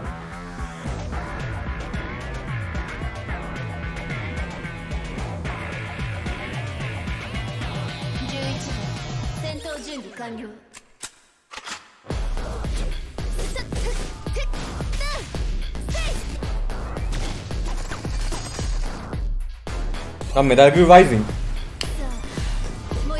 Levi 18'den teşekkürler Levi 18. ay için.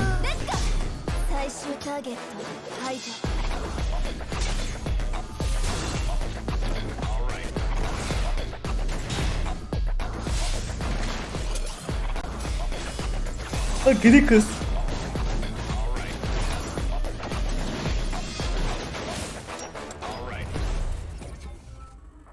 Steam var mı? Steam logosu. Logo göster lan. Orospu çocuk. Steam.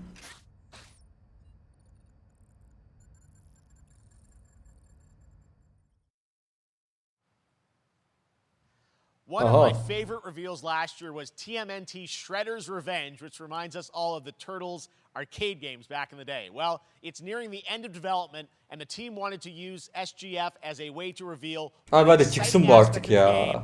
they've been keeping under wraps until now. 45 dakika kaldı. 45 dakika hala başlık oyuna yeter.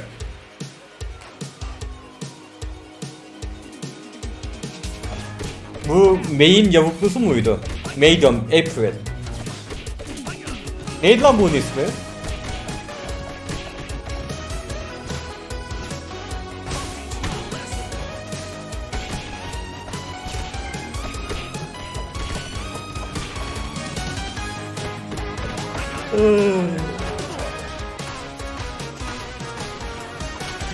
Oğlum bunu ne seviyorsunuz oğlum? Bu güzel oyun.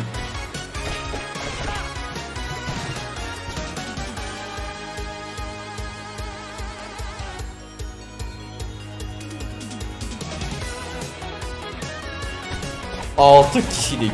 Vay. 6 kişi.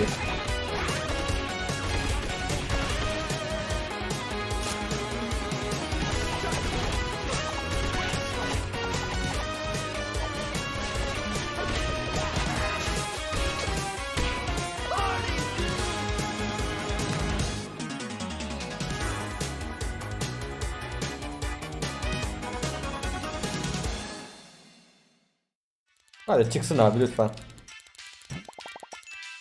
Şimdi çıkıyormuş bir de. Available now yazıyormuş. Tam yazmadı.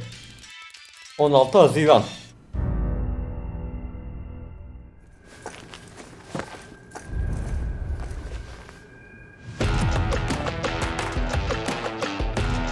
Ne lan?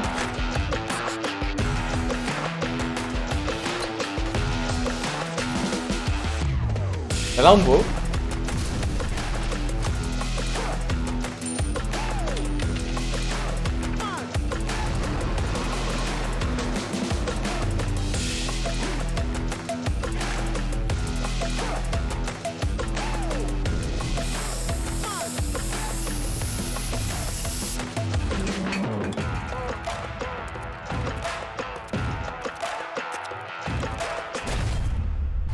PUBG 2 çıkarsa sevinirim bu arada.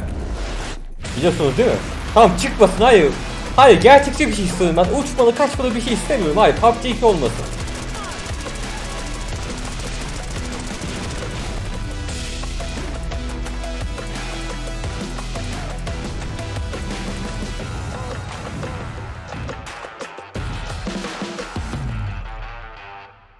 Triple Final Beta. Bu ne oğlum?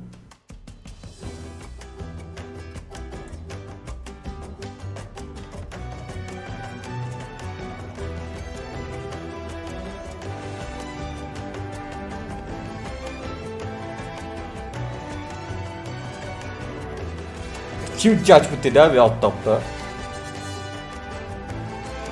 Bu da kimse skin'i değil.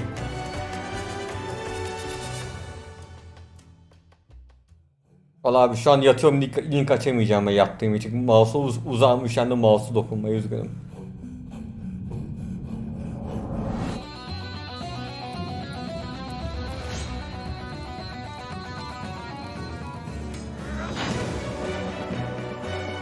Yandık ya.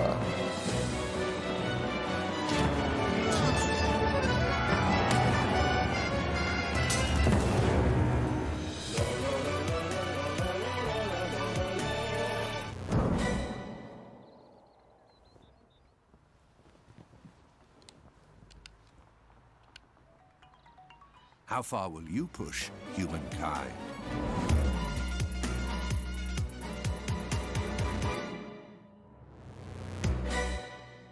Geç. Geç. Yallah Sega. Humankind allows you to shape your civilization by combining a multitude of historical civilizations from the ancient to the modern era. One Piece is celebrating its 25th anniversary this year. Bandai Namco is bringing the mega popular franchise back to video games with One Piece Odyssey. Monkey D. Luffy and his crew of pirates are off on their next adventure. Bir 5 dakikada bu şimdi. The setting, a mysterious island where Luffy and his Straw Hat crew become marooned in this exciting upcoming JRPG. The Straw Hat Pirates journeying along the Grand Line. 見ろよ、あの島。でけえ塔がいっぱい立ってる。空に伸びてるあの光はなんだ。よし、面白そうだ。行ってみよう。ちょっと待ってるし。変な形の積乱雲がすごごいサチクザイヌが。こいつはノックアップストリームだ。なんだありゃ。おい、落ちるぞ。任せろ。クードバースト。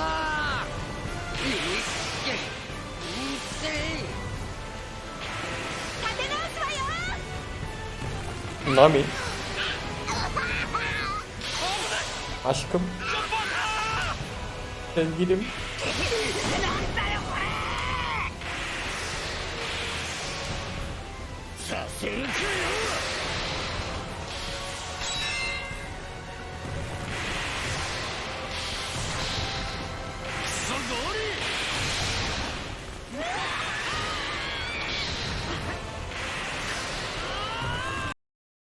Ney?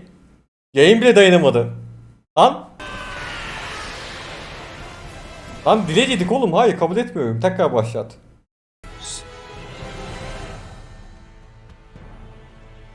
And hidden mysteries.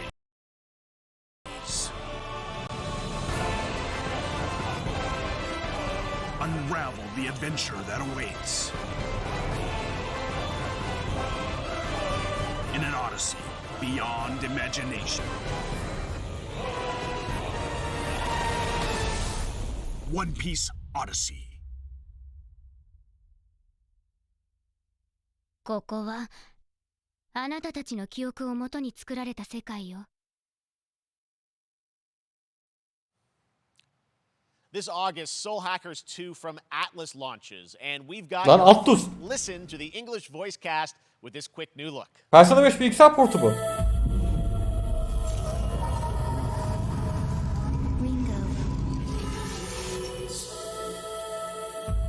Ringo.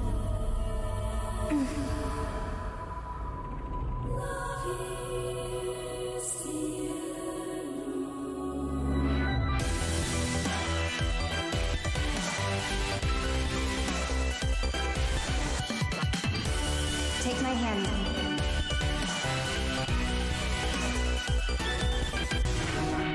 You get one more chance to make things right.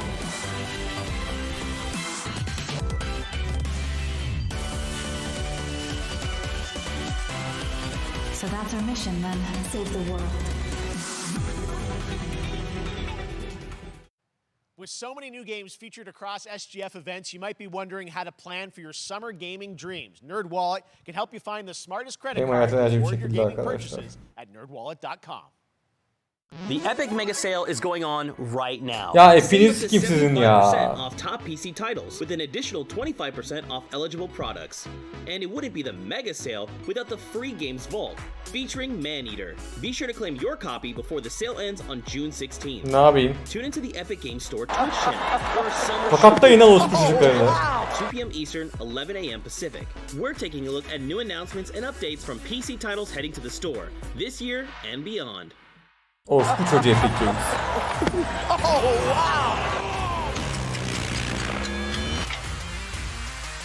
Ney? Minecraft ne oluyor lan? Game Pass reklamı mı? Evet. Bir saniye. Ha, televizyon reklamı. Yayında çok mu delay var? Niye şimdi tokatlıyorsunuz?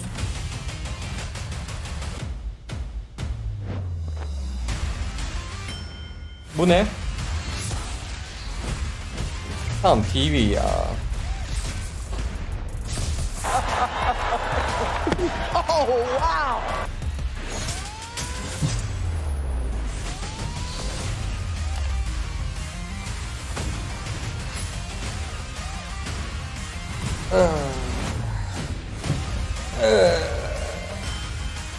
Tamam, son yarım saat önemli oyunlar şimdi başlıyor arkadaşlar. Tamam, bak ekipman da tanıtıldı. Şimdi önemli oyunlar başlıyor.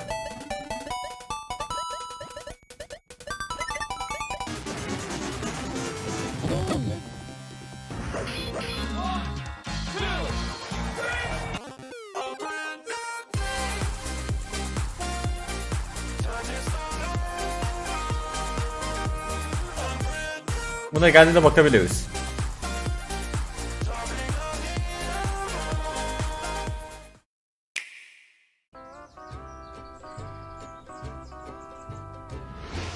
Mahalle bilgisayar portu mu?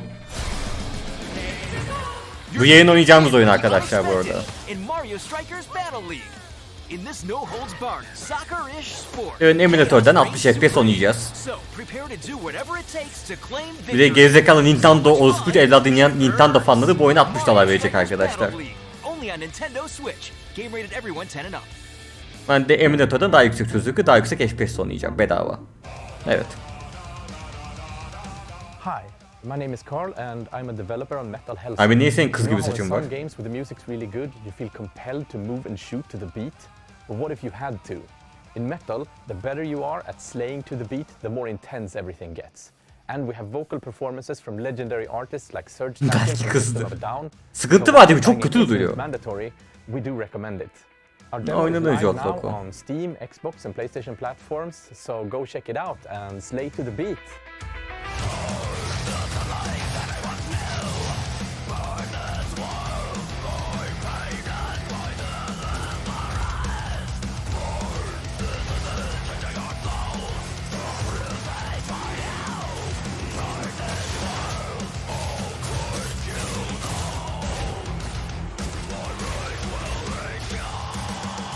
Oğlum. Bir saniye.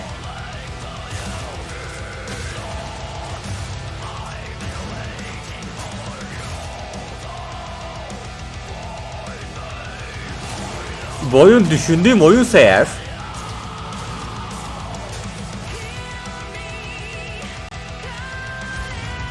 neydi lan? Metal Hell Rising miydi?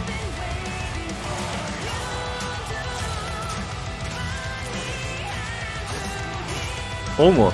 Hayır, bana bu oyunu gönderdiler. NDA sözleşmesi imzaladım.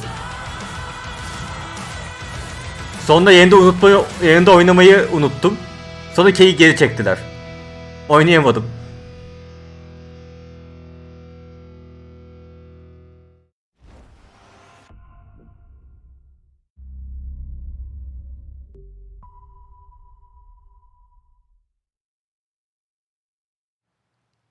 That one was Metal Hellsinger coming later this year from Funcom. Dava yok. Davalık bir durum yok da oynasaydım güzel Right now, as olacaktı. they mentioned, a demo has launched on PC, Xbox, and PlayStation for you to play for free.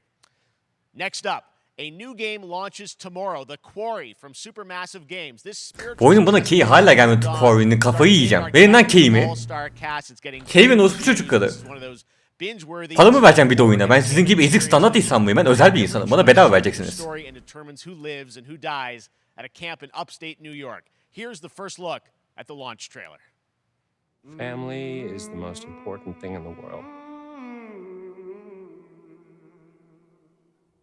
But if your whole family, you know, like every last one of them decided to jump down the bottom of a well and they're all just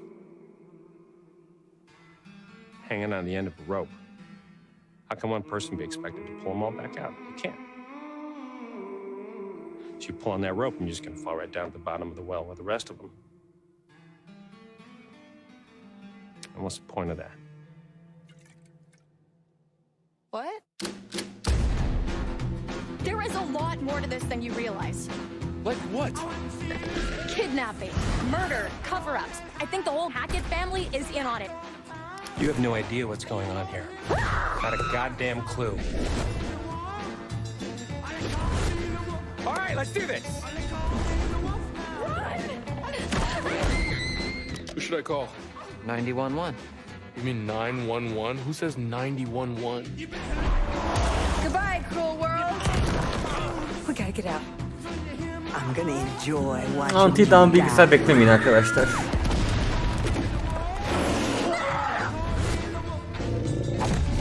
This isn't a ghost story. It's a creature feature. It's really happening and you're all in it. This is gonna get a little messy.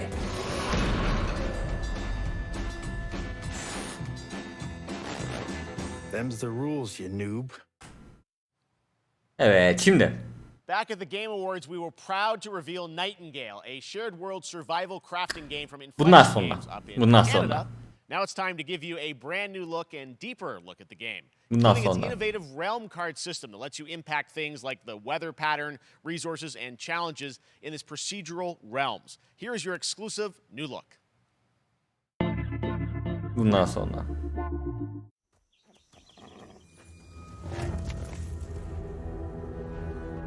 You're alone in the realms, I'm afraid. The portals are a mess. Not even sure if Nightingale made it. Given how fragile you humans are, I'd say that staying fed, dry, and rested should be your priority.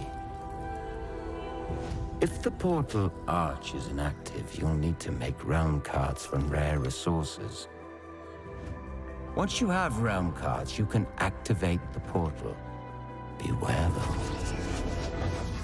Foul things lurk in the interrealmic void, waiting to get in. Be ready with your axe pick.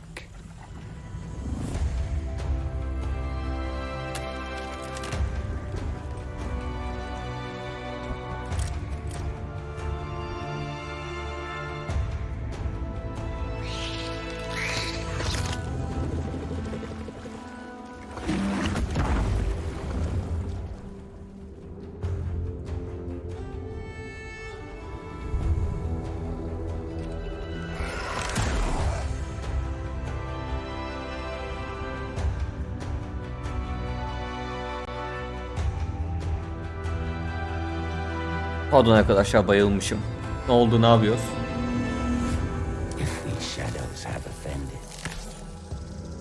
Daha benim enerjim bitti arkadaşlar, böyle sıkıcı oyun fragmanlarına karşı. Türkiye-Yunanistan savaşı ne olur abi? Biz adaları almaya çalışsak falan. Bu arada sınava çalışmayın TYT boşuna. Türkiye-Yunanistan sınavından TYT ertelenecek bu arada, söyleyeyim şimdiden. Ya sikeyim Saints Row. Epic Games oyunu oynamıyorum kardeşim.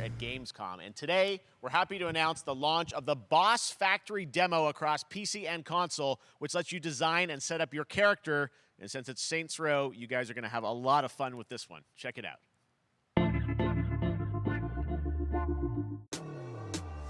nice. You gotta do something to capture people's attention. So what do we build next? Me.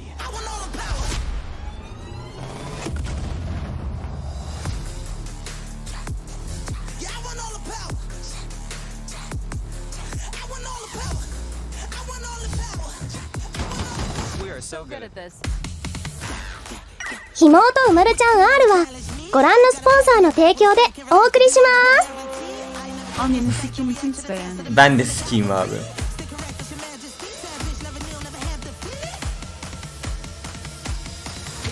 Seriously, this is perfect. Dinner and a show, baby.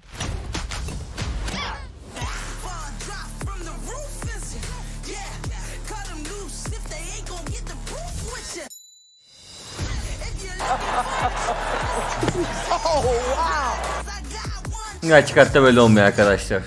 Haberiniz olsun.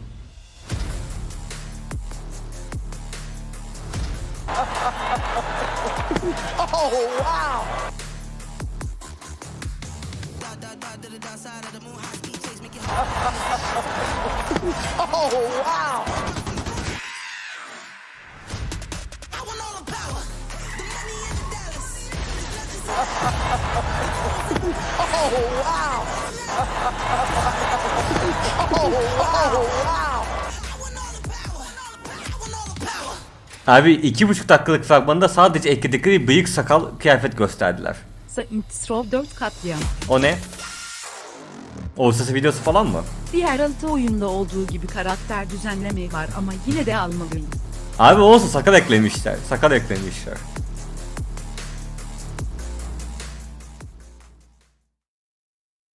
Evet, hadi bakalım.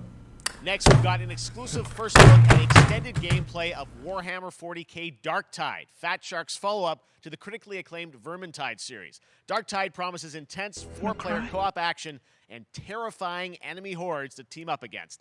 And it's out on September 13th for PC, on Steam, and exclusively on console, on Xbox. I'm gonna cry.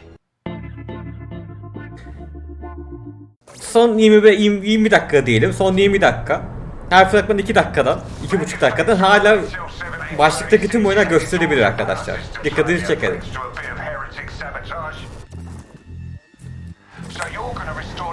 Ananızı sikeyim ananızı. Yapılgames mancılıkla Afganistan'a fırlatılsın. Sümmergan Mefes izleme yayını. Overdose. C harfi PC. Laure Marke. Dras. Persona 5 PC. Metro 4. BIOS 4. XCOM 3. Judgment PC. Tekken 8. Tek 800 okuyabildi bu.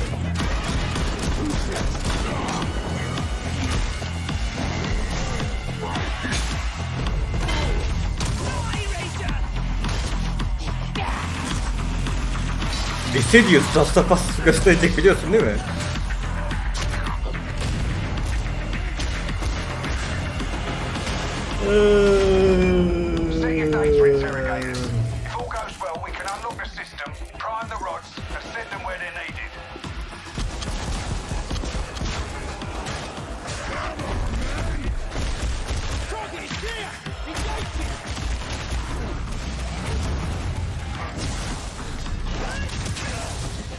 That's the first part done.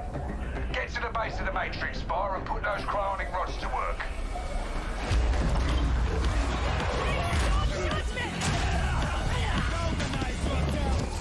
What are you waiting for? Get it in place. Now! You finished here? Look for a way out. Alonso 7. sırada ve Extraction Class dönüyor. Yarışa başlıyoruz. Lewis Hamilton Bottas'ın önünü kapattı. Vettel yavaş kaldı. Weber geçti. Pedro Massa Red Bull'un ikisini birden geçmeyi başardı. Alonso dışarıdan geliyor şu anda. Dördüncülüğü yakalamak üzere Fernando Alonso. Weber. Bloober Team is known for psychological horror games like Blair Witch and The Medium. Today, they are ready to reveal their latest creation made completely in Unreal Engine 5. Bakalım Days of Fear nasıl olmuş. Experience. It's a return to the world of layers of fears. Get a dose of this. İki oyunu da sevmiyorum ben. Bakacağız bakalım. Someone once said insanity runs in our family. Let it run.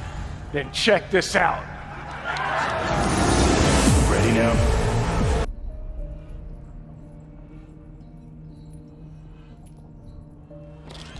Grafikler güzel görünüyor. Yani gerçek oyun içi grafik bunlarsa.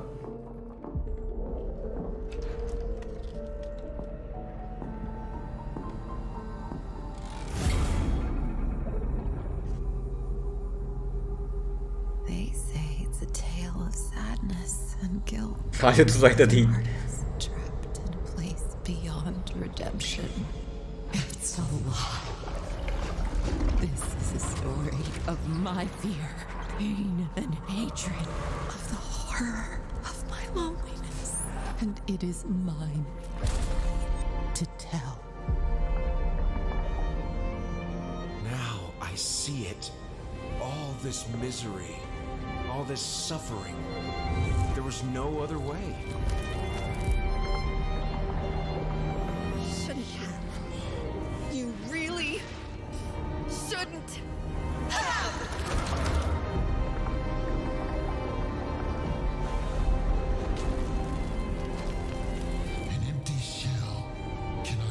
Abi yine sanki böyle 45 dakika boş boş W'ye basacağımız bir oyuna benziyor ama yürüme simülasyonu.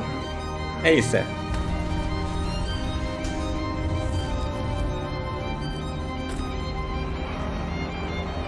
I was trapped in this house, bound by this body. Now, I break free. İyi, Steam var, güzel. Ama Epic Games Store logosu değil, Epic Games'in logosunu koymuşlar. What the fuck, gerizekalılığa bak. This October, Gotham Knights arrive. Ananın amı Knights. Batman is dead, and it's up to the Batman family, Batgirl, Nightwing, Red Hood, and Robin to protect Gotham. To give us an exclusive new look, let's head to Montreal to hear from Abi şu oyunu takip eden ilgilenen varsa engellesin beni. Bir daha karşıma çıkması Allah aşkına. Oh, wow! I'm Fleur Marty. I'm the executive producer on Gotham. Bu kadın 95 yaşında mı? Today, we are thrilled to share more with you on one of our beloved knights, Nightwing. This showcase is the first in our character series, and we're really looking forward to share more with you as we continue working towards our launch on October 25th. So I hope you enjoy the show and stay tuned. Geç. Bu da 2-3 dakika ise 18 dakika kalacak.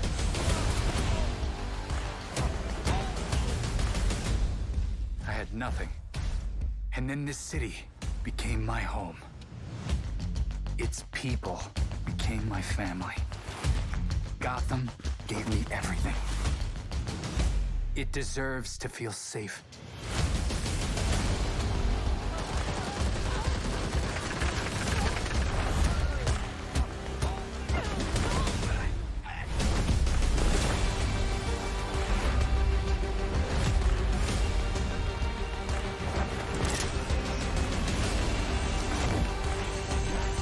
No matter how hard we try, there's always more to do.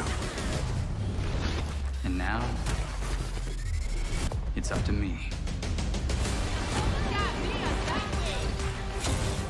Arkadaşlar 2 dakika yılmazsa değil mi? Çabuk bitsin bu fragman lütfen.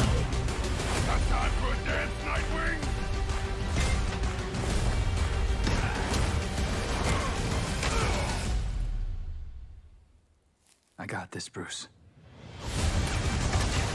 Bu oyunun sonunda Batman'in ölmeyeceğini biliyorsunuz ve bu oyunun sonunda Batman çıkacak ben ölmedim diye. Biliyorsunuz değil mi bunu?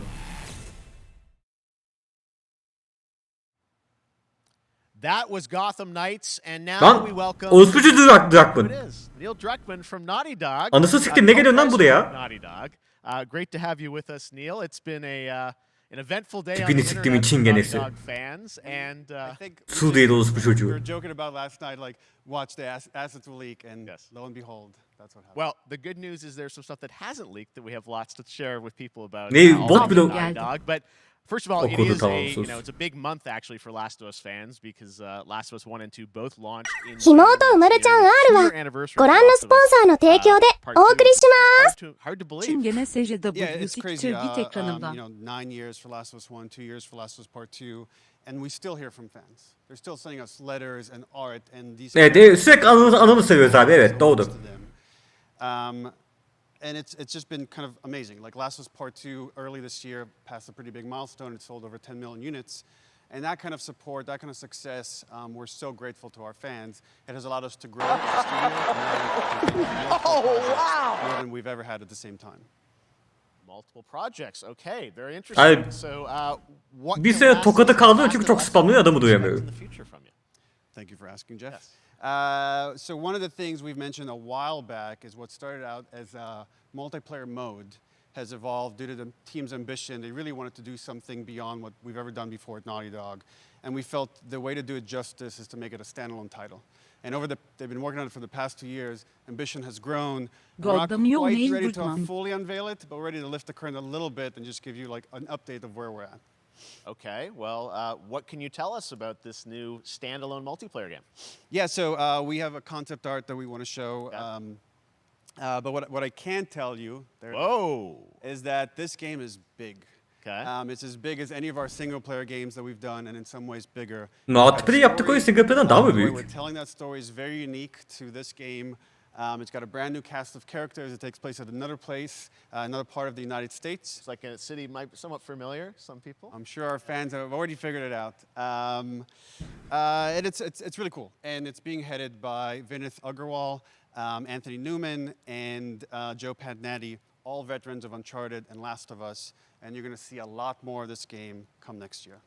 Next year, so I wait till next year to hear more about that one. Okay, well, very exciting that this has evolved, and I mean, that concept art looks incredible. I can't wait to see Naughty Dog's storytelling fused with multiplayer live game.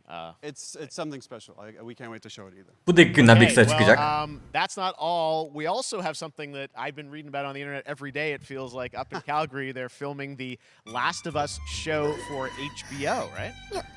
Yeah, so for the past year, we've teamed up with Craig Mazin of Chernobyl fame and HBO Heisenberg, teşekkür 3. ay to için. adapt The Last of Us into a TV show. They've been filming, and it's pretty incredible. The stuff I'm getting back, when we're looking at back at Naughty Dog, we can't help but feel emotional because not only is it so good and the quality is so high, it's so authentic to what we've made in the game. I just can't. I couldn't be proud of, like, again, Craig and that whole crew and everybody that's up there. And their last day of filming is tomorrow. So the entire series, last day of filming is tomorrow. Last day of filming is tomorrow. Craig is up there right now, kind of wrapping it all up. Evet. So it's pretty close. It's closer than you might think. And you actually got to direct one of the episodes? Yes, I think that really speaks to the kind of collaboration and trust that exists between Naughty Dog and HBO. They invited me to direct one of the episodes. I think we have an image from the episode I actually directed. Ooh, okay. So we could first look. Let's take. So you can see this is a certain museum that players might know from the game. Abi Eli'ye bak Allah I really have aşkına. to talk about Pedro Pascal and Bella Ramsey, and not only directing them but seeing them do all the other episodes. They've thrown themselves at these roles. Beni koyun, ben daha çok Eli taklidi yaparım. Daha çok Eli'ye benziyorum lan. The ones they bring to these characters, their relationship on and off camera. I couldn't help but think about Troy Baker and Ashley Johnson. It felt so similar to the chemistry those two actors had when we made the game. And it really feels like this is going to be something special. And I will say this will be the most authentic video game adaptation yet. Well, I mean, that first image that they put out, it feels like the video game. Everything that I've seen, both public and other stuff, makes it feel sort of super legitimate, as you said, and that's awesome to see Joel and Ellie from the front side now for the first time. So we'll see more of that next year. That's coming as well, right? Serious? You'll hear about it very soon. That's okay. All I'll say right now. All right. Well, Last of Us HBO, very, very exciting. Şimdi Last of Us remake. I hear you actually have a couple actors from the show who are going to join us here. We happen to have a couple actors here. Of, daha uzayacak bu. Okay, come on up. Pedro Pascal mı geliyor? Yine Troy Baker geldi ya. Git lan. Troy's back again. Hello, I know. Ashley. Good to see you. Good to see you. I'm a little confused, though. I thought maybe Pedro Bella, but Troy Ashley out here from the game, right? So when Craig and I started working on the show, almost one of our very first meetings, we said, Troy and Ashley have to be a part of it. And we're such fans of like the talent and the helping us create Joel and Ellie. We felt like Troy Baker çok dedicated. And it has to be more than just like kind of like a wink to the camera and like a cameo. Okay. These are real roles that we're keeping under wraps for now. But man, I'm bummed that I couldn't be there with you guys when you filmed your stuff. There's been so much It's stuff I feel like so good on the internet. There's so much like talk about what's being filmed, and I think that's you guys have kept a complete secret that you. So you were up there and you filmed your roles by now, obviously. Well, keeping secrets with this franchise is kind of old hat. Like we've except had for today. Except for today. Yeah. Except for the date. It was one of the hardest things for us to do is to not let people know that we were so proud. Bok of gibi the work final. that we did. We worked Yemin hard, ediyorum we hayatımda grew. gördüğüm en I have boktan to say, final. when I walked out on Lan set, bu kadar ひもとうまるちゃん R はご覧のスポンサーの提供でお送りします is such Başlıkta fan bir of this oyun game, and they tutsaydı all bari. knew what it was that they were working on and committed to working on this İlk oyunu project bitirdiğimdeki because of hani o their duygusal fan and their love for the Konuşma. Peter Pan da konuşuyor. It was one of the greatest. It was like I was coming home. Atacağım Peter Panda'yı. karakterlere bağlı. Hepsinden ayrı ayrı tiksiniyorum. Hepsinin Allah belasını versin. Neil Druckmann senin de Allah belanı versin. Tamam mı? Bok gibi güzelim oyunu, güzelim potansiyeli. Bu kadar developer ekibini bok etmiş. Puh sana. Tamam sevgili YouTube kusura bakma yani. Yalandan şey yapacaktım bok gibiydi. Üzgünüm. Neyse güzel oyunlar çıkacak ilerleyen dönemlerde onları oynarız. And just I can't wait to see it. I think it is going to be so good. It's I love the story. I love just being a part of I'm this so world. excited about the series and the fact that you guys are going to be in it and undisclosed world. I'm so Valla fascinated Peter how Pan da aynı ben. Bob and Weaving and are these characters we know from the game that they're playing? New characters? Can you tell us anything? Yes. I can tell you. So sneaky. All right. Well, we're so excited. Maybe it's already on Twitter by now. Hey. All right. Well, let's talk about what was on Twitter earlier today. Lots of talk about the idea, or really what's happening is it looks like you guys are remaking the original game, and this is like a ground-up remake. Is that right? Sonunda remake. Hadi. Abi remake'de 2 dakika fragmanı var. 10 dakika kaldı sadece. 5 dakikası Kojima zaten. Kaldı son 5 dakika. To get even closer to our original vision, we're able to do it on the PS5 and PC. And instead of talking about it, let's look at it. All right. Let's take a look at The Last of Us Part 1.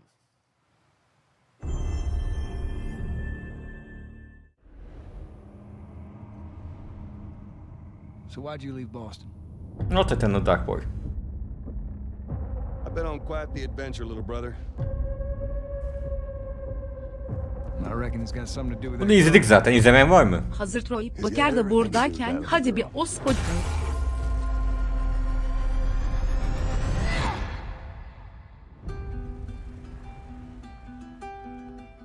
You know, I've never been this close. It's the outside. Yok, PlayStation 5 ve bilgisayar sadece. Can't be any worse out there. Ama şöyle ki... Neyse demeyeceğim. Can it?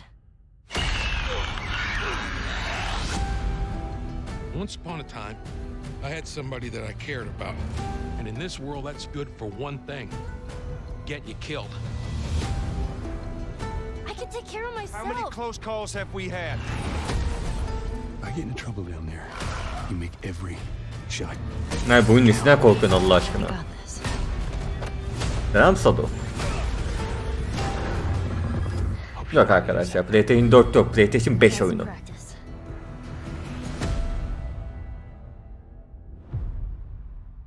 Ve ayrıca Part 1 olması şeyin de göstergesi, Part 3'ün geleceğinin de göstergesi kanıtı. Yeah, we hadn't seen that yet. Yeah, you're watching it in real time. Yeah. Abi fragmansızlığı nasıl görmedim? Walter Baker. Yeah. You didn't go back in. I mean, you used the original performances. Yeah, actually, we came up with a process where we could take the original. Boss 5, 10 dönem teşekkür ederim Boss 5. And kind of like retarget it on these new rigs that have a lot more fidelity. And then the animators went back and We're studied. seeing side by sides here just how much it has changed. That you went and you redid the models and rebuilt everything. Everything was rebuilt from the ground up. Same art director, Vallahi the whole thing from the ground up. gayet iyi görünüyor. But the great thing about these faces is that they're closer to the original performance. All the animators went and studied those videos and got it closer to what you did on set than we could have achieved before. And that's just like one of the things we could talk about, like this brand new AI, like all the combat is redone. Boss 5 bir de Kronos abonelik edip teşekkür ederim Boss 5. All the stuff you're getting on the PS5, again, we wanted to give, knowing because Hikayede değişiklik olacak abi, hikayeden bir şey görmedim. all new players for PS5 and PC, we wanted them to have the definitive version of The Last of Us. Amazing. Well, now you guys get to replay. I mean, when was the last time you guys played the game? I actually played it again just to refresh my memory before working on the show. I was just a glutton for punishment, and I went straight from playing never part played 1 straight into part 2. And so the last time that I played literally would have been 2 years ago, since we're celebrating the anniversary of part 2 coming out. So I mean, it looks like I'm definitely going to be up for another playthrough with this. I can't wait to go back because it was. I can't wait. You guys did such an amazing job on that original game, and It's really when you play it, when you see it in motion, it's really nice. 15 dakika Last of Us harcadılar. imagine that. Think of the Last of Us 2. Orospu combat, çocukları. kind of that back in the Last of Us 1. Well, it's the whole all the new animation system, the new AI system, everything we've learned on Uncharted 4, Last of Us 2, we apply to this again to give that definitive version. Just to give a quick shout out, this project is headed up by Matthew Gallant and Shauna Sky, and you'll hear a lot more about it and see a lot more about it over the coming weeks leading up to the release September 2nd on PS5. All right, and shortly thereafter on PC. We will look forward to it. Neil, you've talked a lot about games directed by other people. What are you directing? You still making games? Still making games. I haven't given up my day job. It's a little early to talk about it. Maybe if someone in PlayStation wants to leak it, then we can talk about it now. Otherwise, Hemen sızdığım abi Last of Us Part 3'ü. Do have a new project, but we'll save it for another Summer Game Fest. Okay. Okay, well, we'll see. We'll try and save it. All right. Troy, Ashley, Neil, thank you so much for dropping by Summer Game Fest, and I am so excited that The Last of Us is returning, as you said, in September. So thanks, guys. Appreciate it. Thanks, Jeff. Awesome. All right, well, that is going to do it. Thanks to Naughty Dog and PlayStation for that very special Şimdi Kojima. look at The Last of Us and the entire franchise and where things are going. Very, very excited about that. All right, Summer Game Fest continues over the next few days. Coming up right now on this very stream is Day of the Niye Dead, kapanış konuşması gibi konuşuyor şu an? Double Fine, including an exclusive new look at the planet Atlantis. Rola gel, teşekkür abone olduğu için. Digital showcase. Tomorrow, we've got Netflix Geeked Week, which I'll be co-hosting, and the Tribeca Games Showcase streaming, along with the Epic Games Store Showcase. And then finally Sunday, it's the Xbox and Bethesda Game Showcase. Tamam abi, daha 20 dakika var. Hadi Bioshock, Metro falan hadi. Hadi pencil öyle bilgisayar. I'll see you again in August when we are back live in Cologne, Germany for Gamescom Opening Night Live on August 23rd. And then the Game Awards will return in December live from the Microsoft Theater in Los Angeles. Bioshock. I'm excited to share that Summer Game Fest will return in June 2023 as a digital and in-person event to bring the gaming community together. Tamam. Thanks for being a part of Summer Game Fest, and remember, there are more events and announcements to come. We'll see you soon.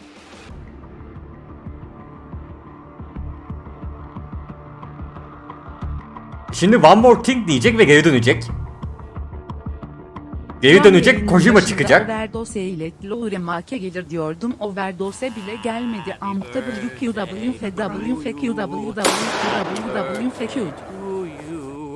Happy birthday, Day of the Devs! Day of the Devs! What? You don't know what Day of the Devs is? Day of the Devs is the greatest and definitely the oldest independent games festival that exists. It was started over 10 years ago by Double Fine Productions and I Am 8-Bit to celebrate the best independent games out there and bring them to you, the fans. We wanted to bring developers and players together to get together, play games, and have a great time. It used to be a physical event only in San Francisco, but now it has gone digital so the whole world can enjoy it. And we're really excited this year to be part of Summer Game Fest. So sit back, relax, put on your party hats. Cry.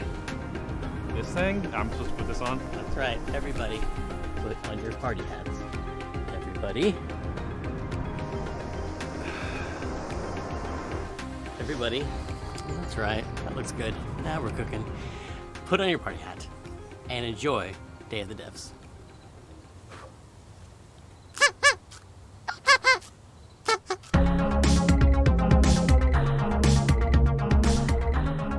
We got a new one today. This is from a good friend Michael Frey and Rafael Munoz. Previously, Michael made a game called Kids with Playables that we published at Double Fine Presents, and this is his new one. It's about the limited time we have on Earth told through the life of a fly. This is called Time Flies. Hello, everyone. My name is Michael. You might know my work from